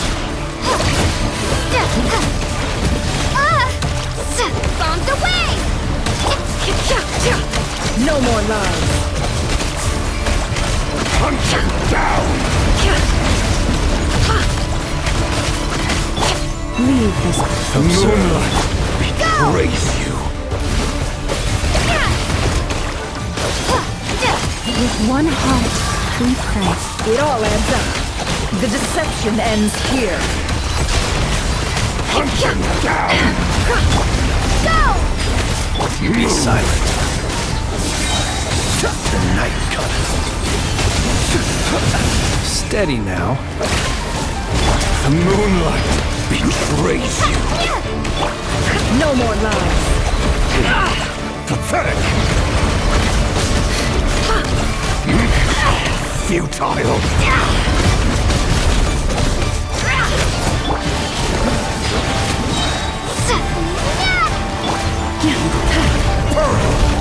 It began with the moon, and so shall it end. Moonlight. The moon will protect you.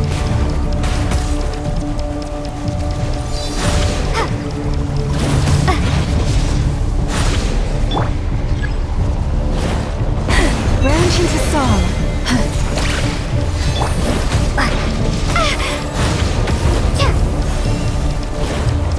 Do you see now?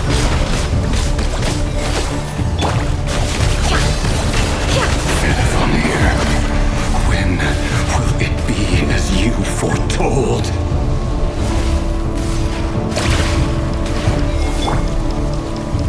Forest, protect.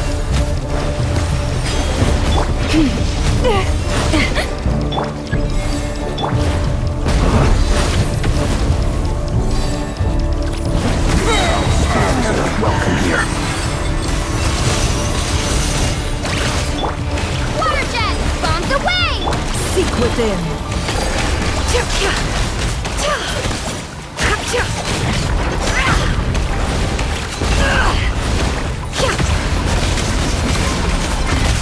The moonlight. Coalesce down for the everlasting hope.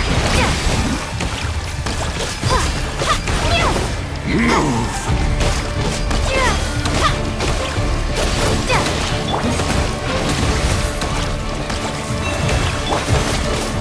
Observe. The moonlight. Hunt him down. It's all futile. The mystery unravels. It all falls into place.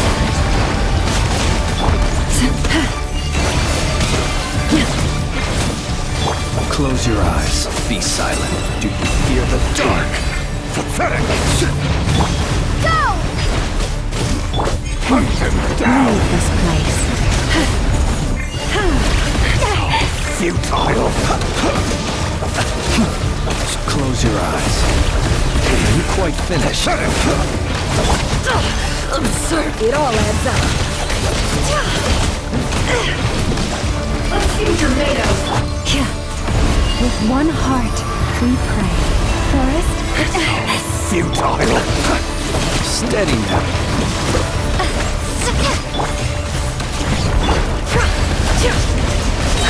Observe. Pathetic. The night cometh. Seek The within. moonlight betrays you. It's all futile. Your little game of heroics is over. Who wants to go first?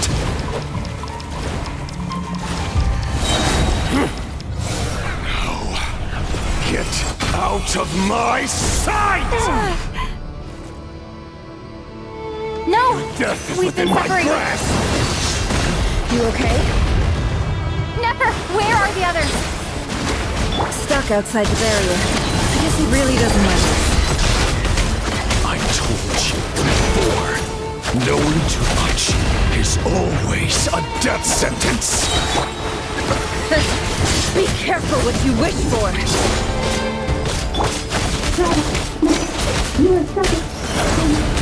Mama! Can you hear me? Silence. Destroyed! Reborn! Still there. I need to focus. Stick to the plan.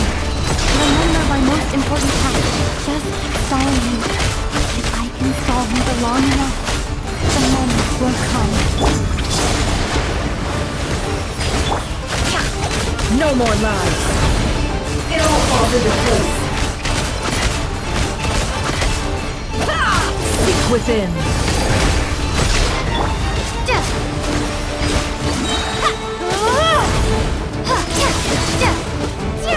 Wipe out! Can't hide the truth. Let's see what you're made of.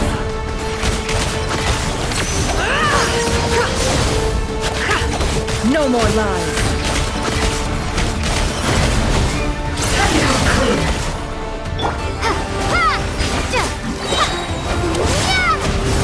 The mystery unravels. It all adds up. Time to go clean.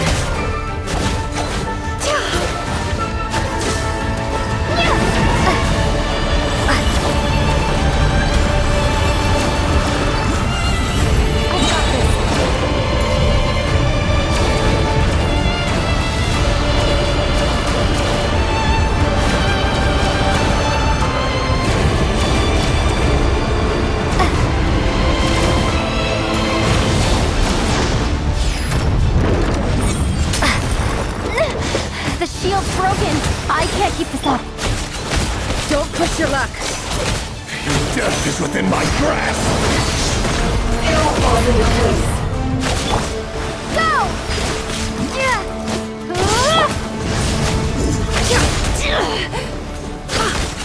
It all falls into place. Bombs away! Go! Seek within. Time to go clean. Time to go clean. Can't hide the truth. Let's see what you're made of. Water jet! The mystery unravels. No more lies. It all falls into place.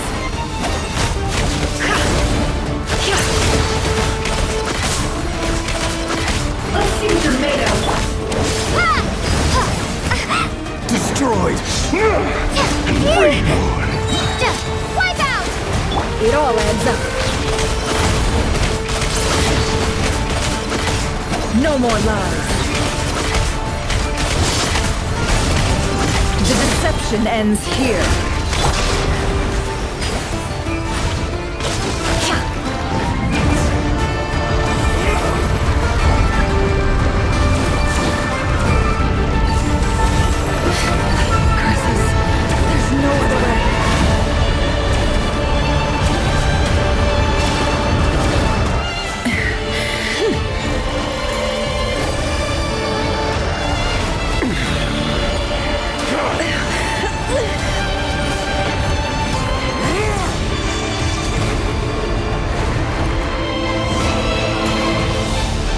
The only way to defeat Rarer is to borrow his own power. That means Columbina will have to disappear while you two bear the brunt of his attacks. You have to hold on. Find a way to keep him focused on killing the two of you.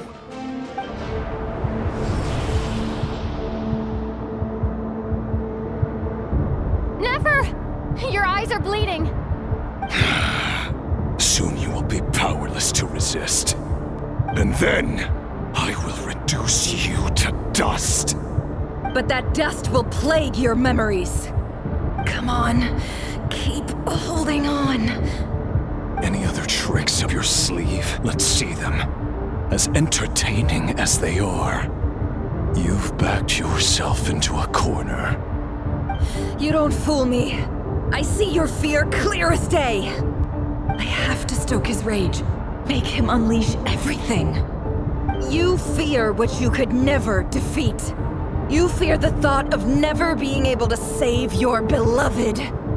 You cannot win the fight against fate, Rarer. Is that what you think? Well, now it's your turn to feel afraid!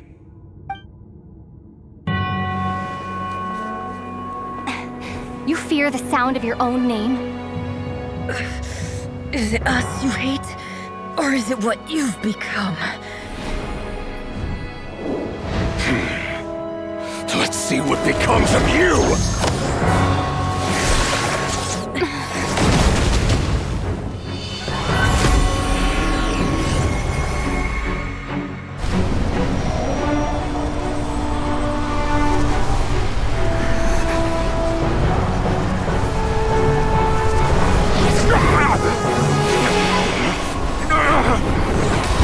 What's happening? That power... I've seen it before!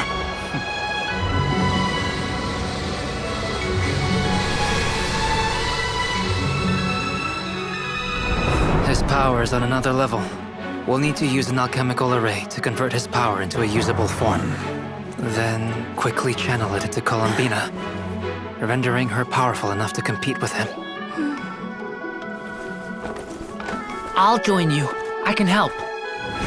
If I release enough abyssal energy into a confined space, it'll create a potential difference, allowing us to extract a huge amount of elemental energy. Next, I'll synchronize with everyone's minds using pyro, then give you temporary access to their abilities and fields of view. But it won't last long. Can you see? Well enough. So, we have a student of Gold Rhine-Daughter in our midst! How about that?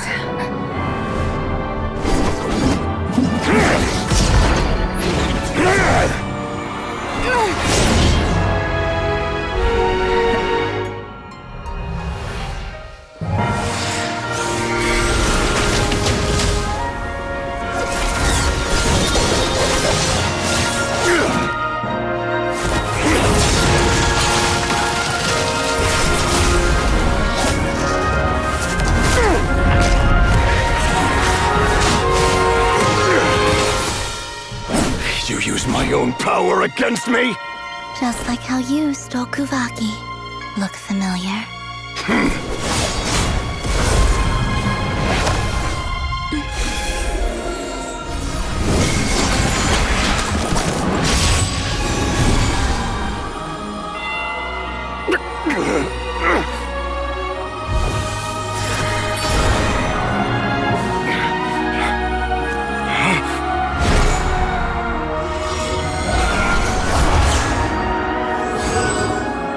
Don't you realize?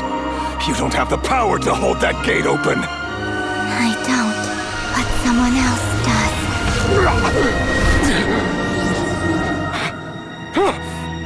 Goodbye, Rerir.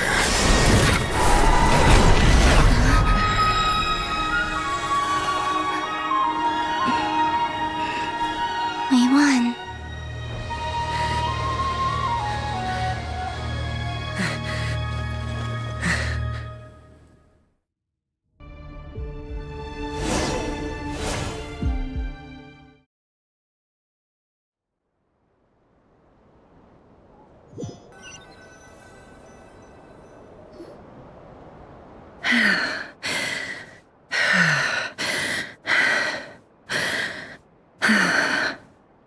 Nefer, how are your eyes? They're fine. Apart from the blindness, of course. It's not too late. Let me handle it.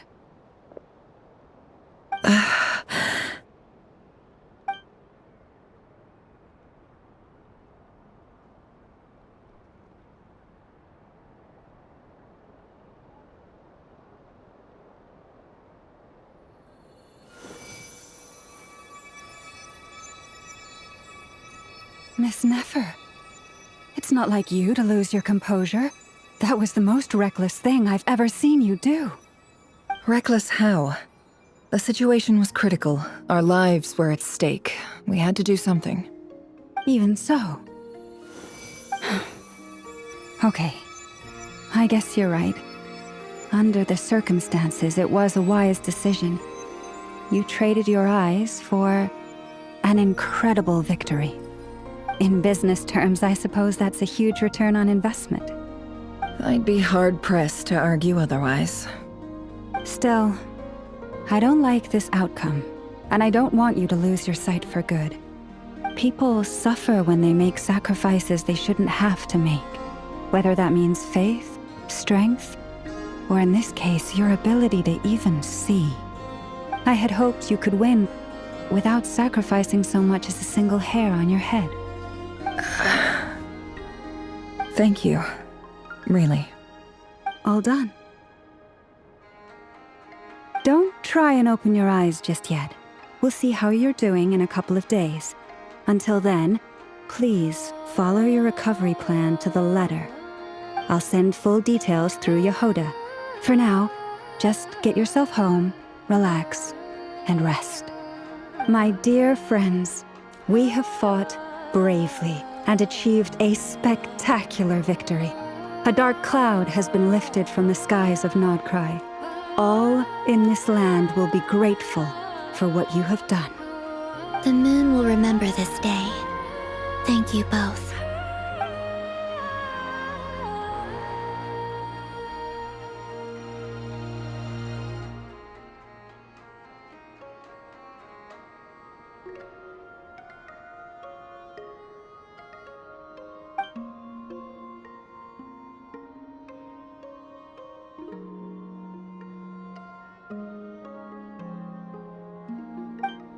There's something I want to let you know. What is it? When Durin connected everyone's minds so I could access their powers, I also felt everything they felt. And since Nefer's eyes were injured, my eyes are hurting now too.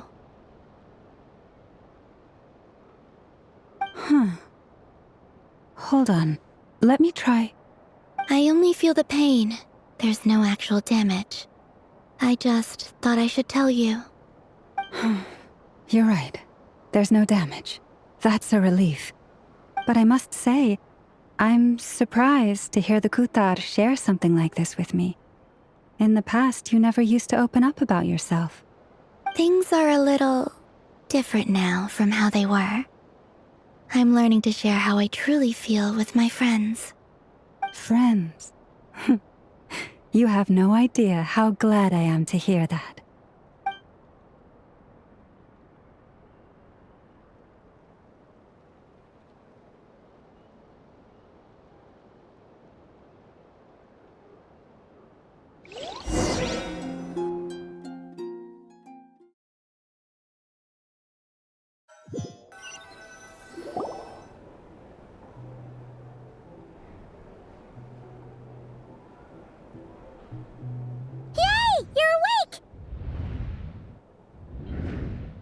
How are you feeling? Any aches and pains? Did you sleep well? I'm doing all right, Paimon. No need to worry about me. Phew! Well, that's good. Paimon's been sitting on the edge of the bed worrying about you for ages. You slept a whole day and night. Poor Paimon had to eat all by her lonesome. Glad to hear you didn't starve. How was the food? Well, it wasn't the same without you there to share it. Honestly, Paimon just can't relax when you're not your usual self. She couldn't enjoy the food and settle down to sleep. Well, I'm back to normal now. Oh yeah, and Albedo swung by earlier. He said to tell you to head to the tavern when you woke up. Varker and the others are organizing a victory feast and they want to celebrate with you. He also dropped off some medical supplies, but you seem fit as a fiddle, so guess you won't be needing those. If you're feeling up to it, let's head over now. Wouldn't want to keep them waiting.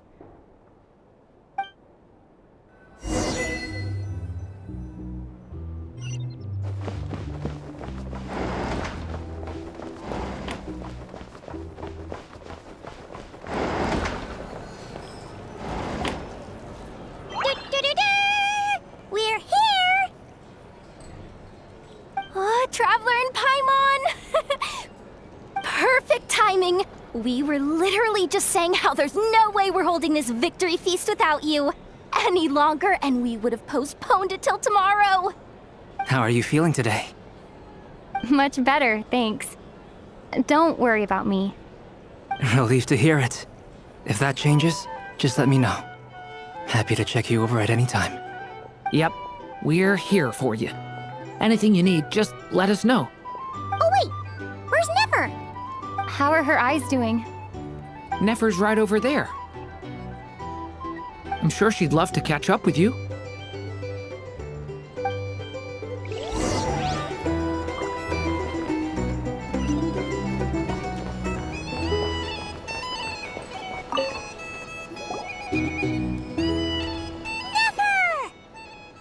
Traveler, Paimon, are you recovering well?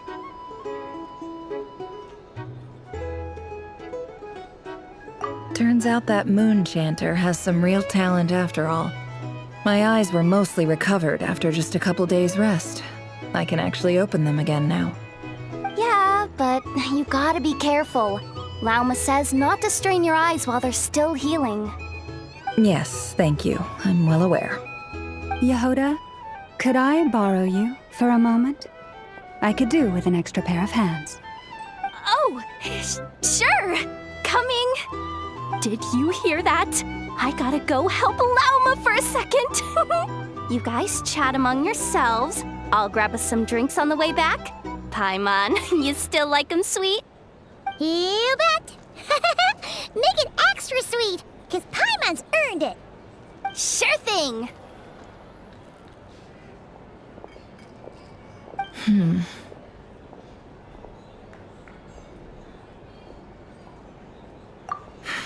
The Raker of Solnari. Kind of a snake, don't you think? No, definitely a snake. A poisonous one who spewed his venomous hatred everywhere. Anyone who seeks revenge out of hatred for other people has become a snake. That's something my dad used to say. Perhaps. I'm sure it sounds like a very wise and open-hearted perspective to your ears. But me? I think hatred is a perfectly justifiable emotion. What else is left when everything you depended on in life gets stripped away? Something's gotta fuel that drive to keep on living.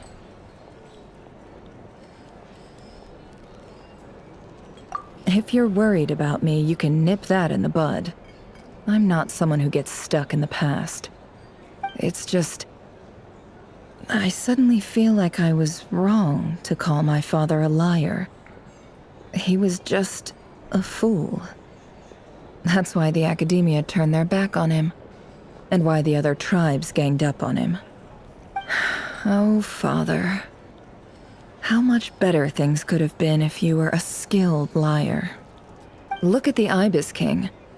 Thoth is a fiendishly cunning liar. And yet, strangely, he feels more like a father to me than my real dad ever was. He's never brought it up, but I'd bet he feels the same way. Why else would he give me the power to perceive the truth, while at the same time training me in the art of deception?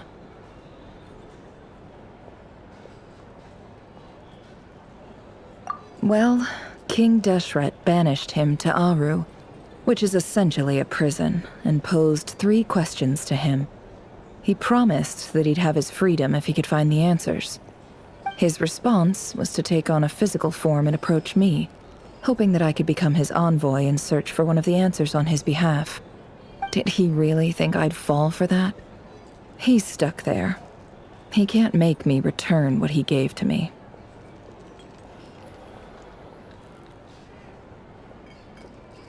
So that's enough for you to decide he's nice, is it? He's a prisoner, and he was scared. So he decided to perform some good deeds to win people's approval. He lives in fear because he's a deceiver. How is Rerir any different? You can't work as a spy your whole life and expect a happy ending. It's preposterous. Yet I can't say I don't understand it. Liars live in the darkness of their own making, but it's still human nature to want to go on living. They say that a liar's soul is the most worthless thing in the world. What do you think?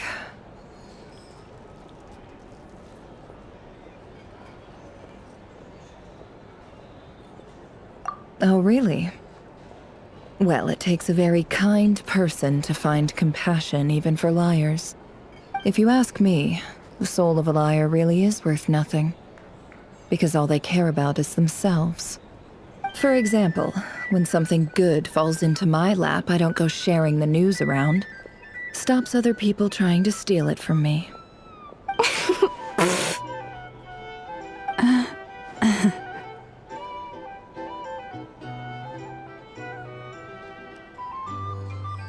So be it. They have sharp ears. I can't keep anything from them.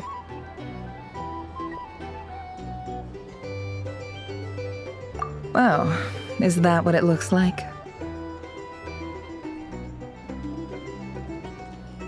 Well, you all know my past now, and I can't simply eliminate everyone who knows too much. So I guess I just have to put up with you. For the foreseeable future, at least. When you find yourself in a situation you can't control, the safest play is to keep calm and start monitoring everyone involved like a hawk. In the intelligence world, you need to have a sense of perspective and play your hand accordingly. If you understand what's at stake, please ensure my secret is safe with you. I trust you'll respect my wishes as a friend. But don't forget, I will also be watching you like a hawk. Very good. Oh, wait! Now that the panic's over and we've all calmed down, Paimon suddenly remembered something. After all that build-up, our mystery ally never showed up even once!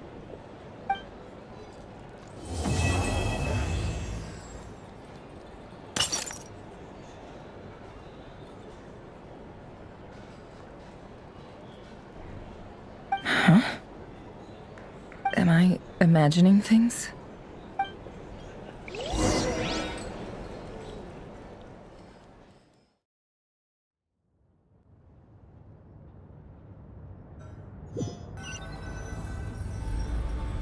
So, that close colleague who stayed behind with you? What's he been up to recently? Don't know, don't care. I get more normal human interaction from hanging out with Bosco too than him. Although, now you mention it, he hasn't bothered me in a while. I wonder if...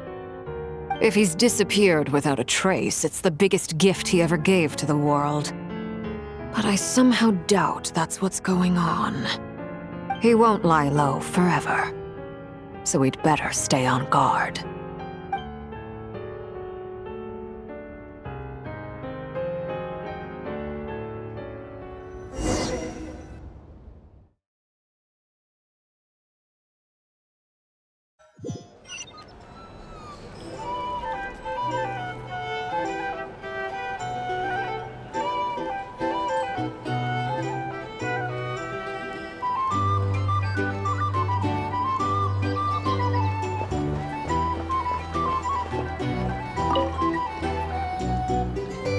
How have you been holding up?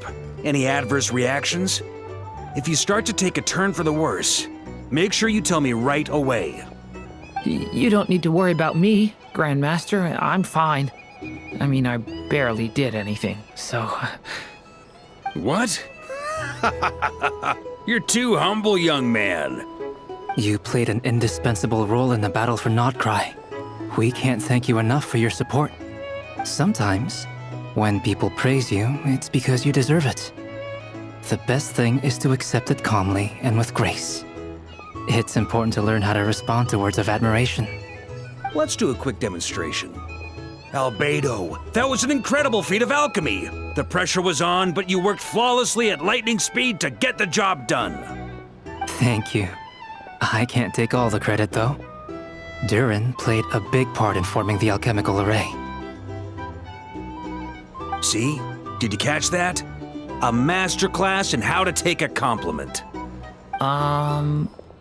Okay, yeah. I did work pretty hard to help prepare for the battle. No point denying that.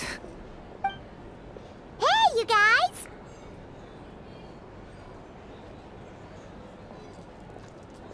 Hey, look who's bounced back. Looking good, Traveler.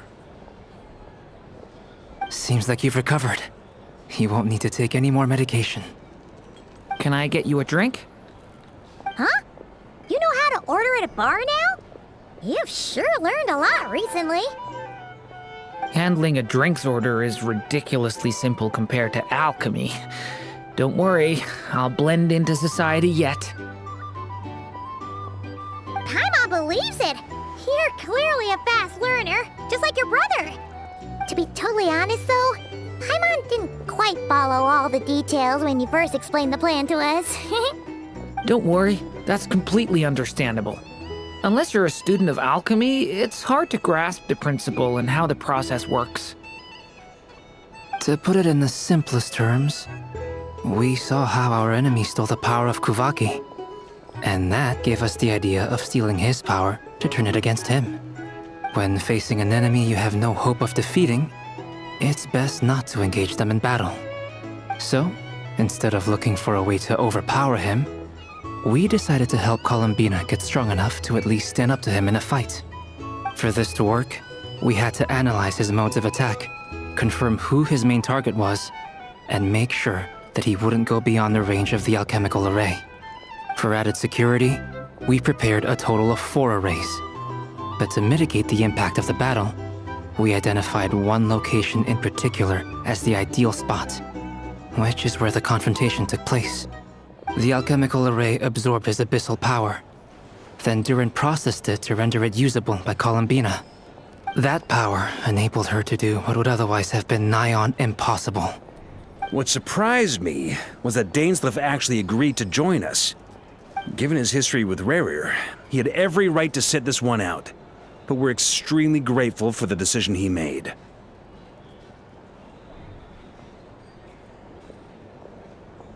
It must have been a painful choice to make.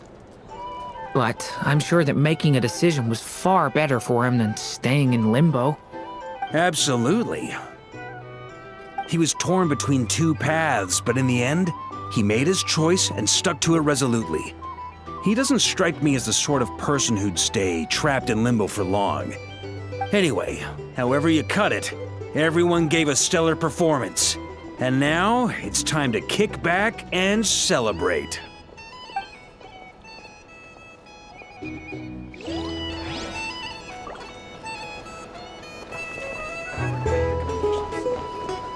there. Looking for a drink or two? Or perhaps a room for the night? Ah, Lord Sangama Bay. How lovely to see you. I must thank you for the device you provided. It was an enormous help. Would I be right in thinking that it was developed by the Academia? Why come and ask me when you clearly know already? I mostly came to thank you. That's more like it. A little gratitude goes a long way with Lord Sangama Bay. Play your cards right, and you might even stand a chance of becoming my long-term supplier. The chance to work with such a kind and charitable investor as yourself would be a great honor for the Curatorium. Huh? Charitable? Who said anything about charity? First time hearing about it. Let's see. The first plot of land you purchased in Nodcry, your desert interests, and... Stop! What do you think you're doing? Exposing my investment history! It's nothing to hide from. They're all perfectly legitimate investments. And some of the land you purchased was with the intent of building a sanctuary? Yes, I heard about that too. How did you... You're a curious case, Lord Sangama Bay. You don't like people finding out about your good deeds, do you? But I'm afraid no matter how hard you try to keep things under wraps, where there's a will, there's a way. You did it for Sumeru, didn't you? It was empty land that was gonna go to waste otherwise. I figured if I built something there, it might at least get some use in an emergency.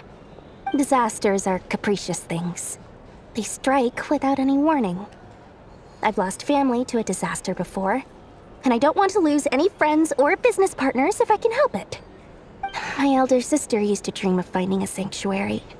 Somewhere with plenty of food, water, and medicine. where everyone could live happy lives. It was something I looked into, but after discussing things with the Dendro Archon, I decided on a more effective strategy.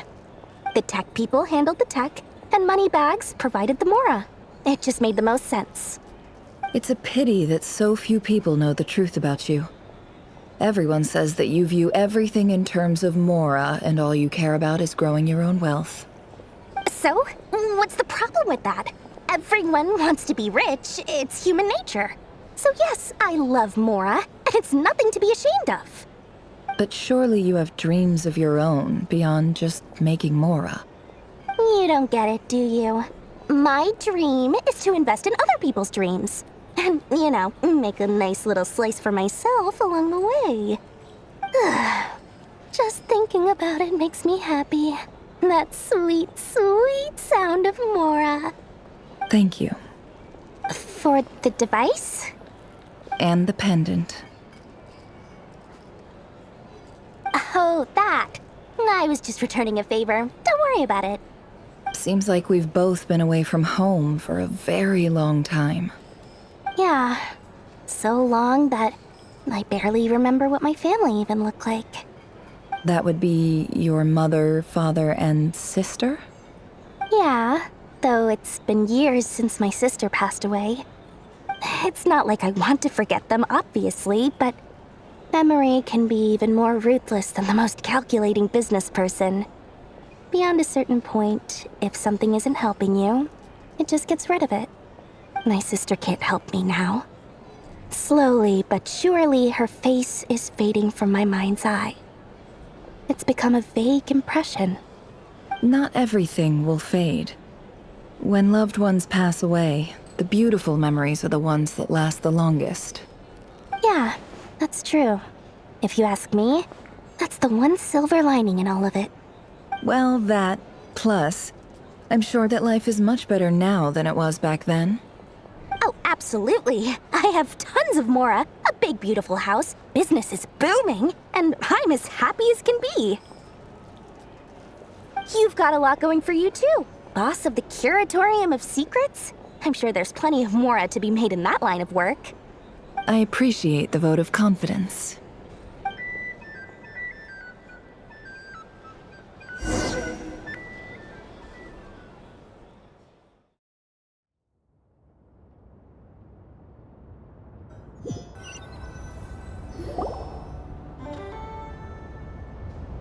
That's the only reason you're here. Yes. I've thought a lot about it. And I've realized that you, me, and Arlecchino should be friends. I think this is very important. So I felt I had to come and tell you. Well, this is a new one.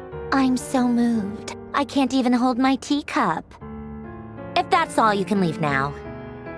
Do you not want to be friends with me? Or is it that you prefer being co-workers? What is this, Columbina? Are you deliberately testing my patience threshold? Right now, my politeness module is active. But if you say another word, I swear I'll shut it down. If your politeness module was active, wouldn't you say the word please at some point? Polonia, please see Lady Columbina to the door. Will you still invite me to your next tea party? What? Yes, I think you will. Bye-bye, dear Sandrone.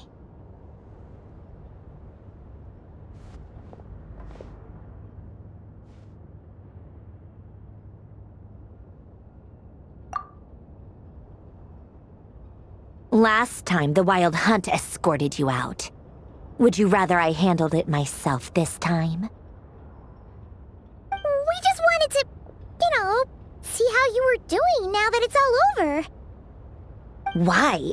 Out of concern for my safety? I hope you didn't seriously think that the Rayhir of Silnari would be able to lay so much as a finger upon me, given how prepared I was. Mostly because you kind of helped us out, so we just wanted to check you were okay. Looks like all your robots are fixed, huh?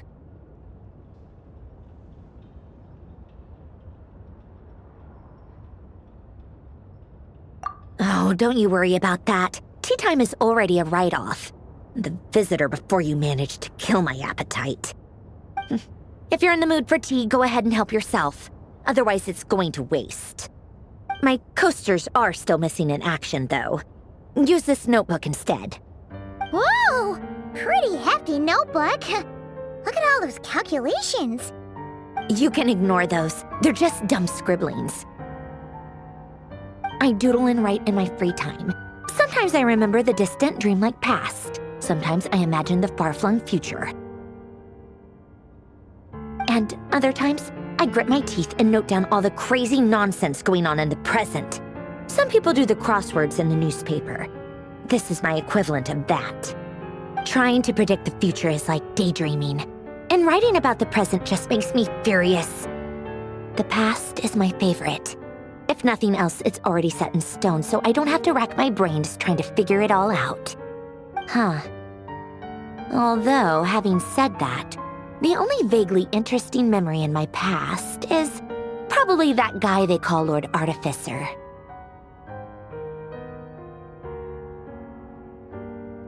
Who else? Pretty much all the mecha and Fontaine are his personal handiwork. Wait, are you saying you know him? Like, personally? As a friend? I mean, I guess we were friendly enough. Yep. In fact, I'm probably the only normal person left who knew him at all. We used to chat occasionally back when he was still around. Before he passed away, he asked me to destroy all his manuscripts. I honored his request, but I did read through everything first before destroying them. I mean, I couldn't let the genius of Lord Artificer Alain Guillotin disappear like that. Would have been such a waste. So, that's where the formulas in your notebook are from? I just told you. Those are my equivalent of crossword puzzles. They're just dumb formulas that I solve for fun when I'm bored. Alain's work was like epic poetry. The formulas in my notebook are just silly little riddles in comparison. Not that there's anything bad about them. I mean, at least, solving those riddles isn't going to hurt anyone. Except me, 'cause I lose a few brain cells in the process. Anyway, while we're on the topic, I might as well tell you about what happened to him and his friends. Alain Guillotin had two close buddies, René and Jacob. They spent their childhood years together in the Narzissenkreuz Institute. They were all quite competitive, so there was some rivalry between them, but it was a friendly rivalry. But beneath the friendship and the rivalry ran something deeper, a sense of nostalgia for the past. Unfortunately, childhood would end. The prophecy would come true, the apocalypse would arrive, and the future would never be. A mad dream that would normally only capture the minds of lunatics began to take root in their hearts. A dream of saving the world. And if René and Alain had been people of lesser wits, that dream would probably have ended up as something for them to joke about in their older years. But alas, they were some of the sharpest minds around. They nurtured that dream with the full power of their intellect, and it grew into something that ate away at their souls. The first of them to fall under its spell was René. Against Alain's wishes, he persisted in experimenting on a mutual friend of theirs to try and save their life. Alain did not approve and parted ways with René. It's complicated. Alain wanted to believe that René only did what he did for the sake of their friendship. But when he told me about what happened, I could tell he still had some suspicions about René's motives.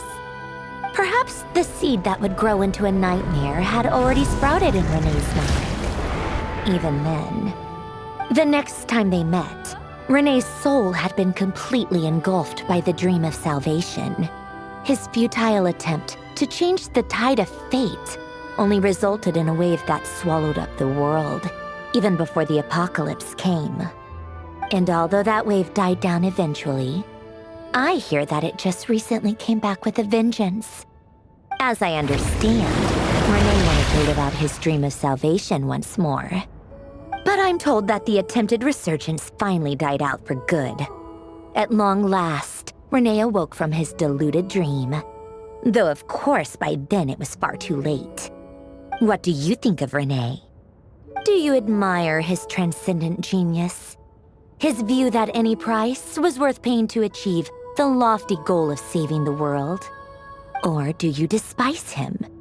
Dismiss him as an evil madman who wrought havoc on the lives of everyone around him as he pursued his delusional dream? Same difference, really. Just a matter of perspective. What a cop-out. But I suspect you'd have a more incisive and insightful answer if we dug into it further. I don't like fanatics who give up their whole lives for their ideology.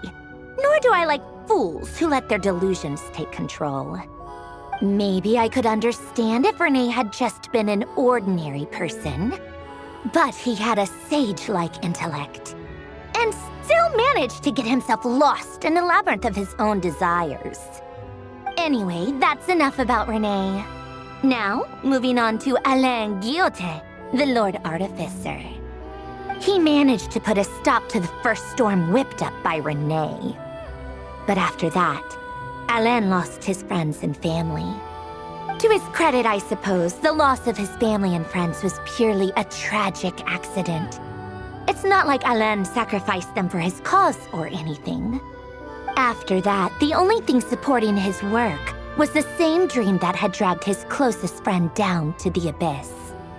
But although the desire to save Fontaine drove him to found the Fontaine Research Institute, Alain continued to reject any form of transcendental knowledge or power. He was suspicious and fearful of it, having seen the way it had affected his closest friend. I think that formulas and machines derived solely from human intellect were the only thing that gave him a sense of spiritual comfort. Yet Alain's intellect was simply too great. It barely left him space to breathe in his lifetime. Once he realized that the end of his life was approaching, he finally accepted the truth. The Nazissenkreuz Institute needed someone, and a human being, to see its story through to the end. He quit working on his formulas, trading them in for the fairy tales that had played such a formative role in his childhood, but which he'd barely touched in his adult life. He told me that the director of the Nazissenkreuz Institute used to read those fairy tales to the children as bedtime stories. Apparently, they worked wonders at sending kids off to sleep. I think that all he wanted at that time in his life was to be able to sleep deeply without being plagued by depression. By that point, nothing else really mattered.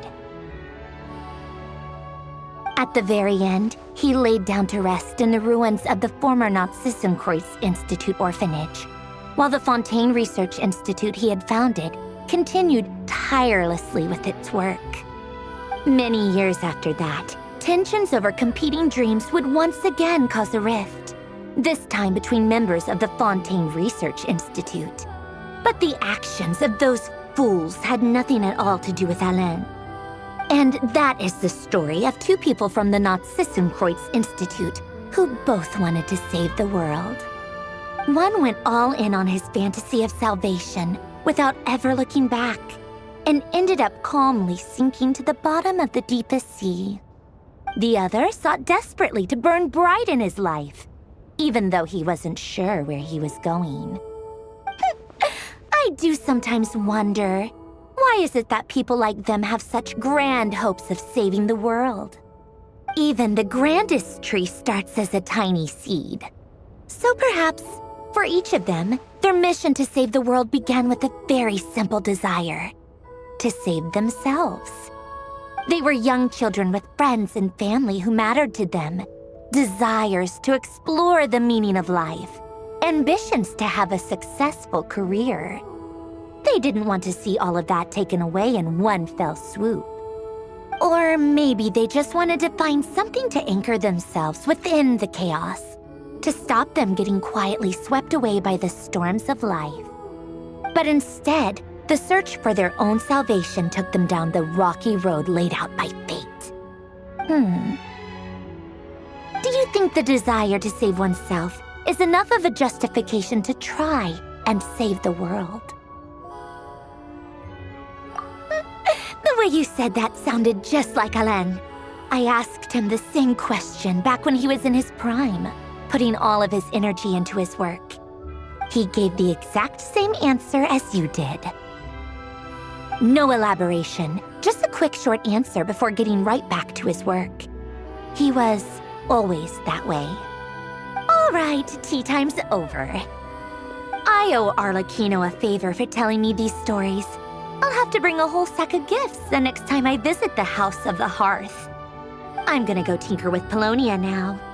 You guys can do whatever you want, as long as it doesn't involve interrupting me. Polonia, exit hibernation mode. Begin diagnostics.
Add Astro. Thank you for complete. Add Astro.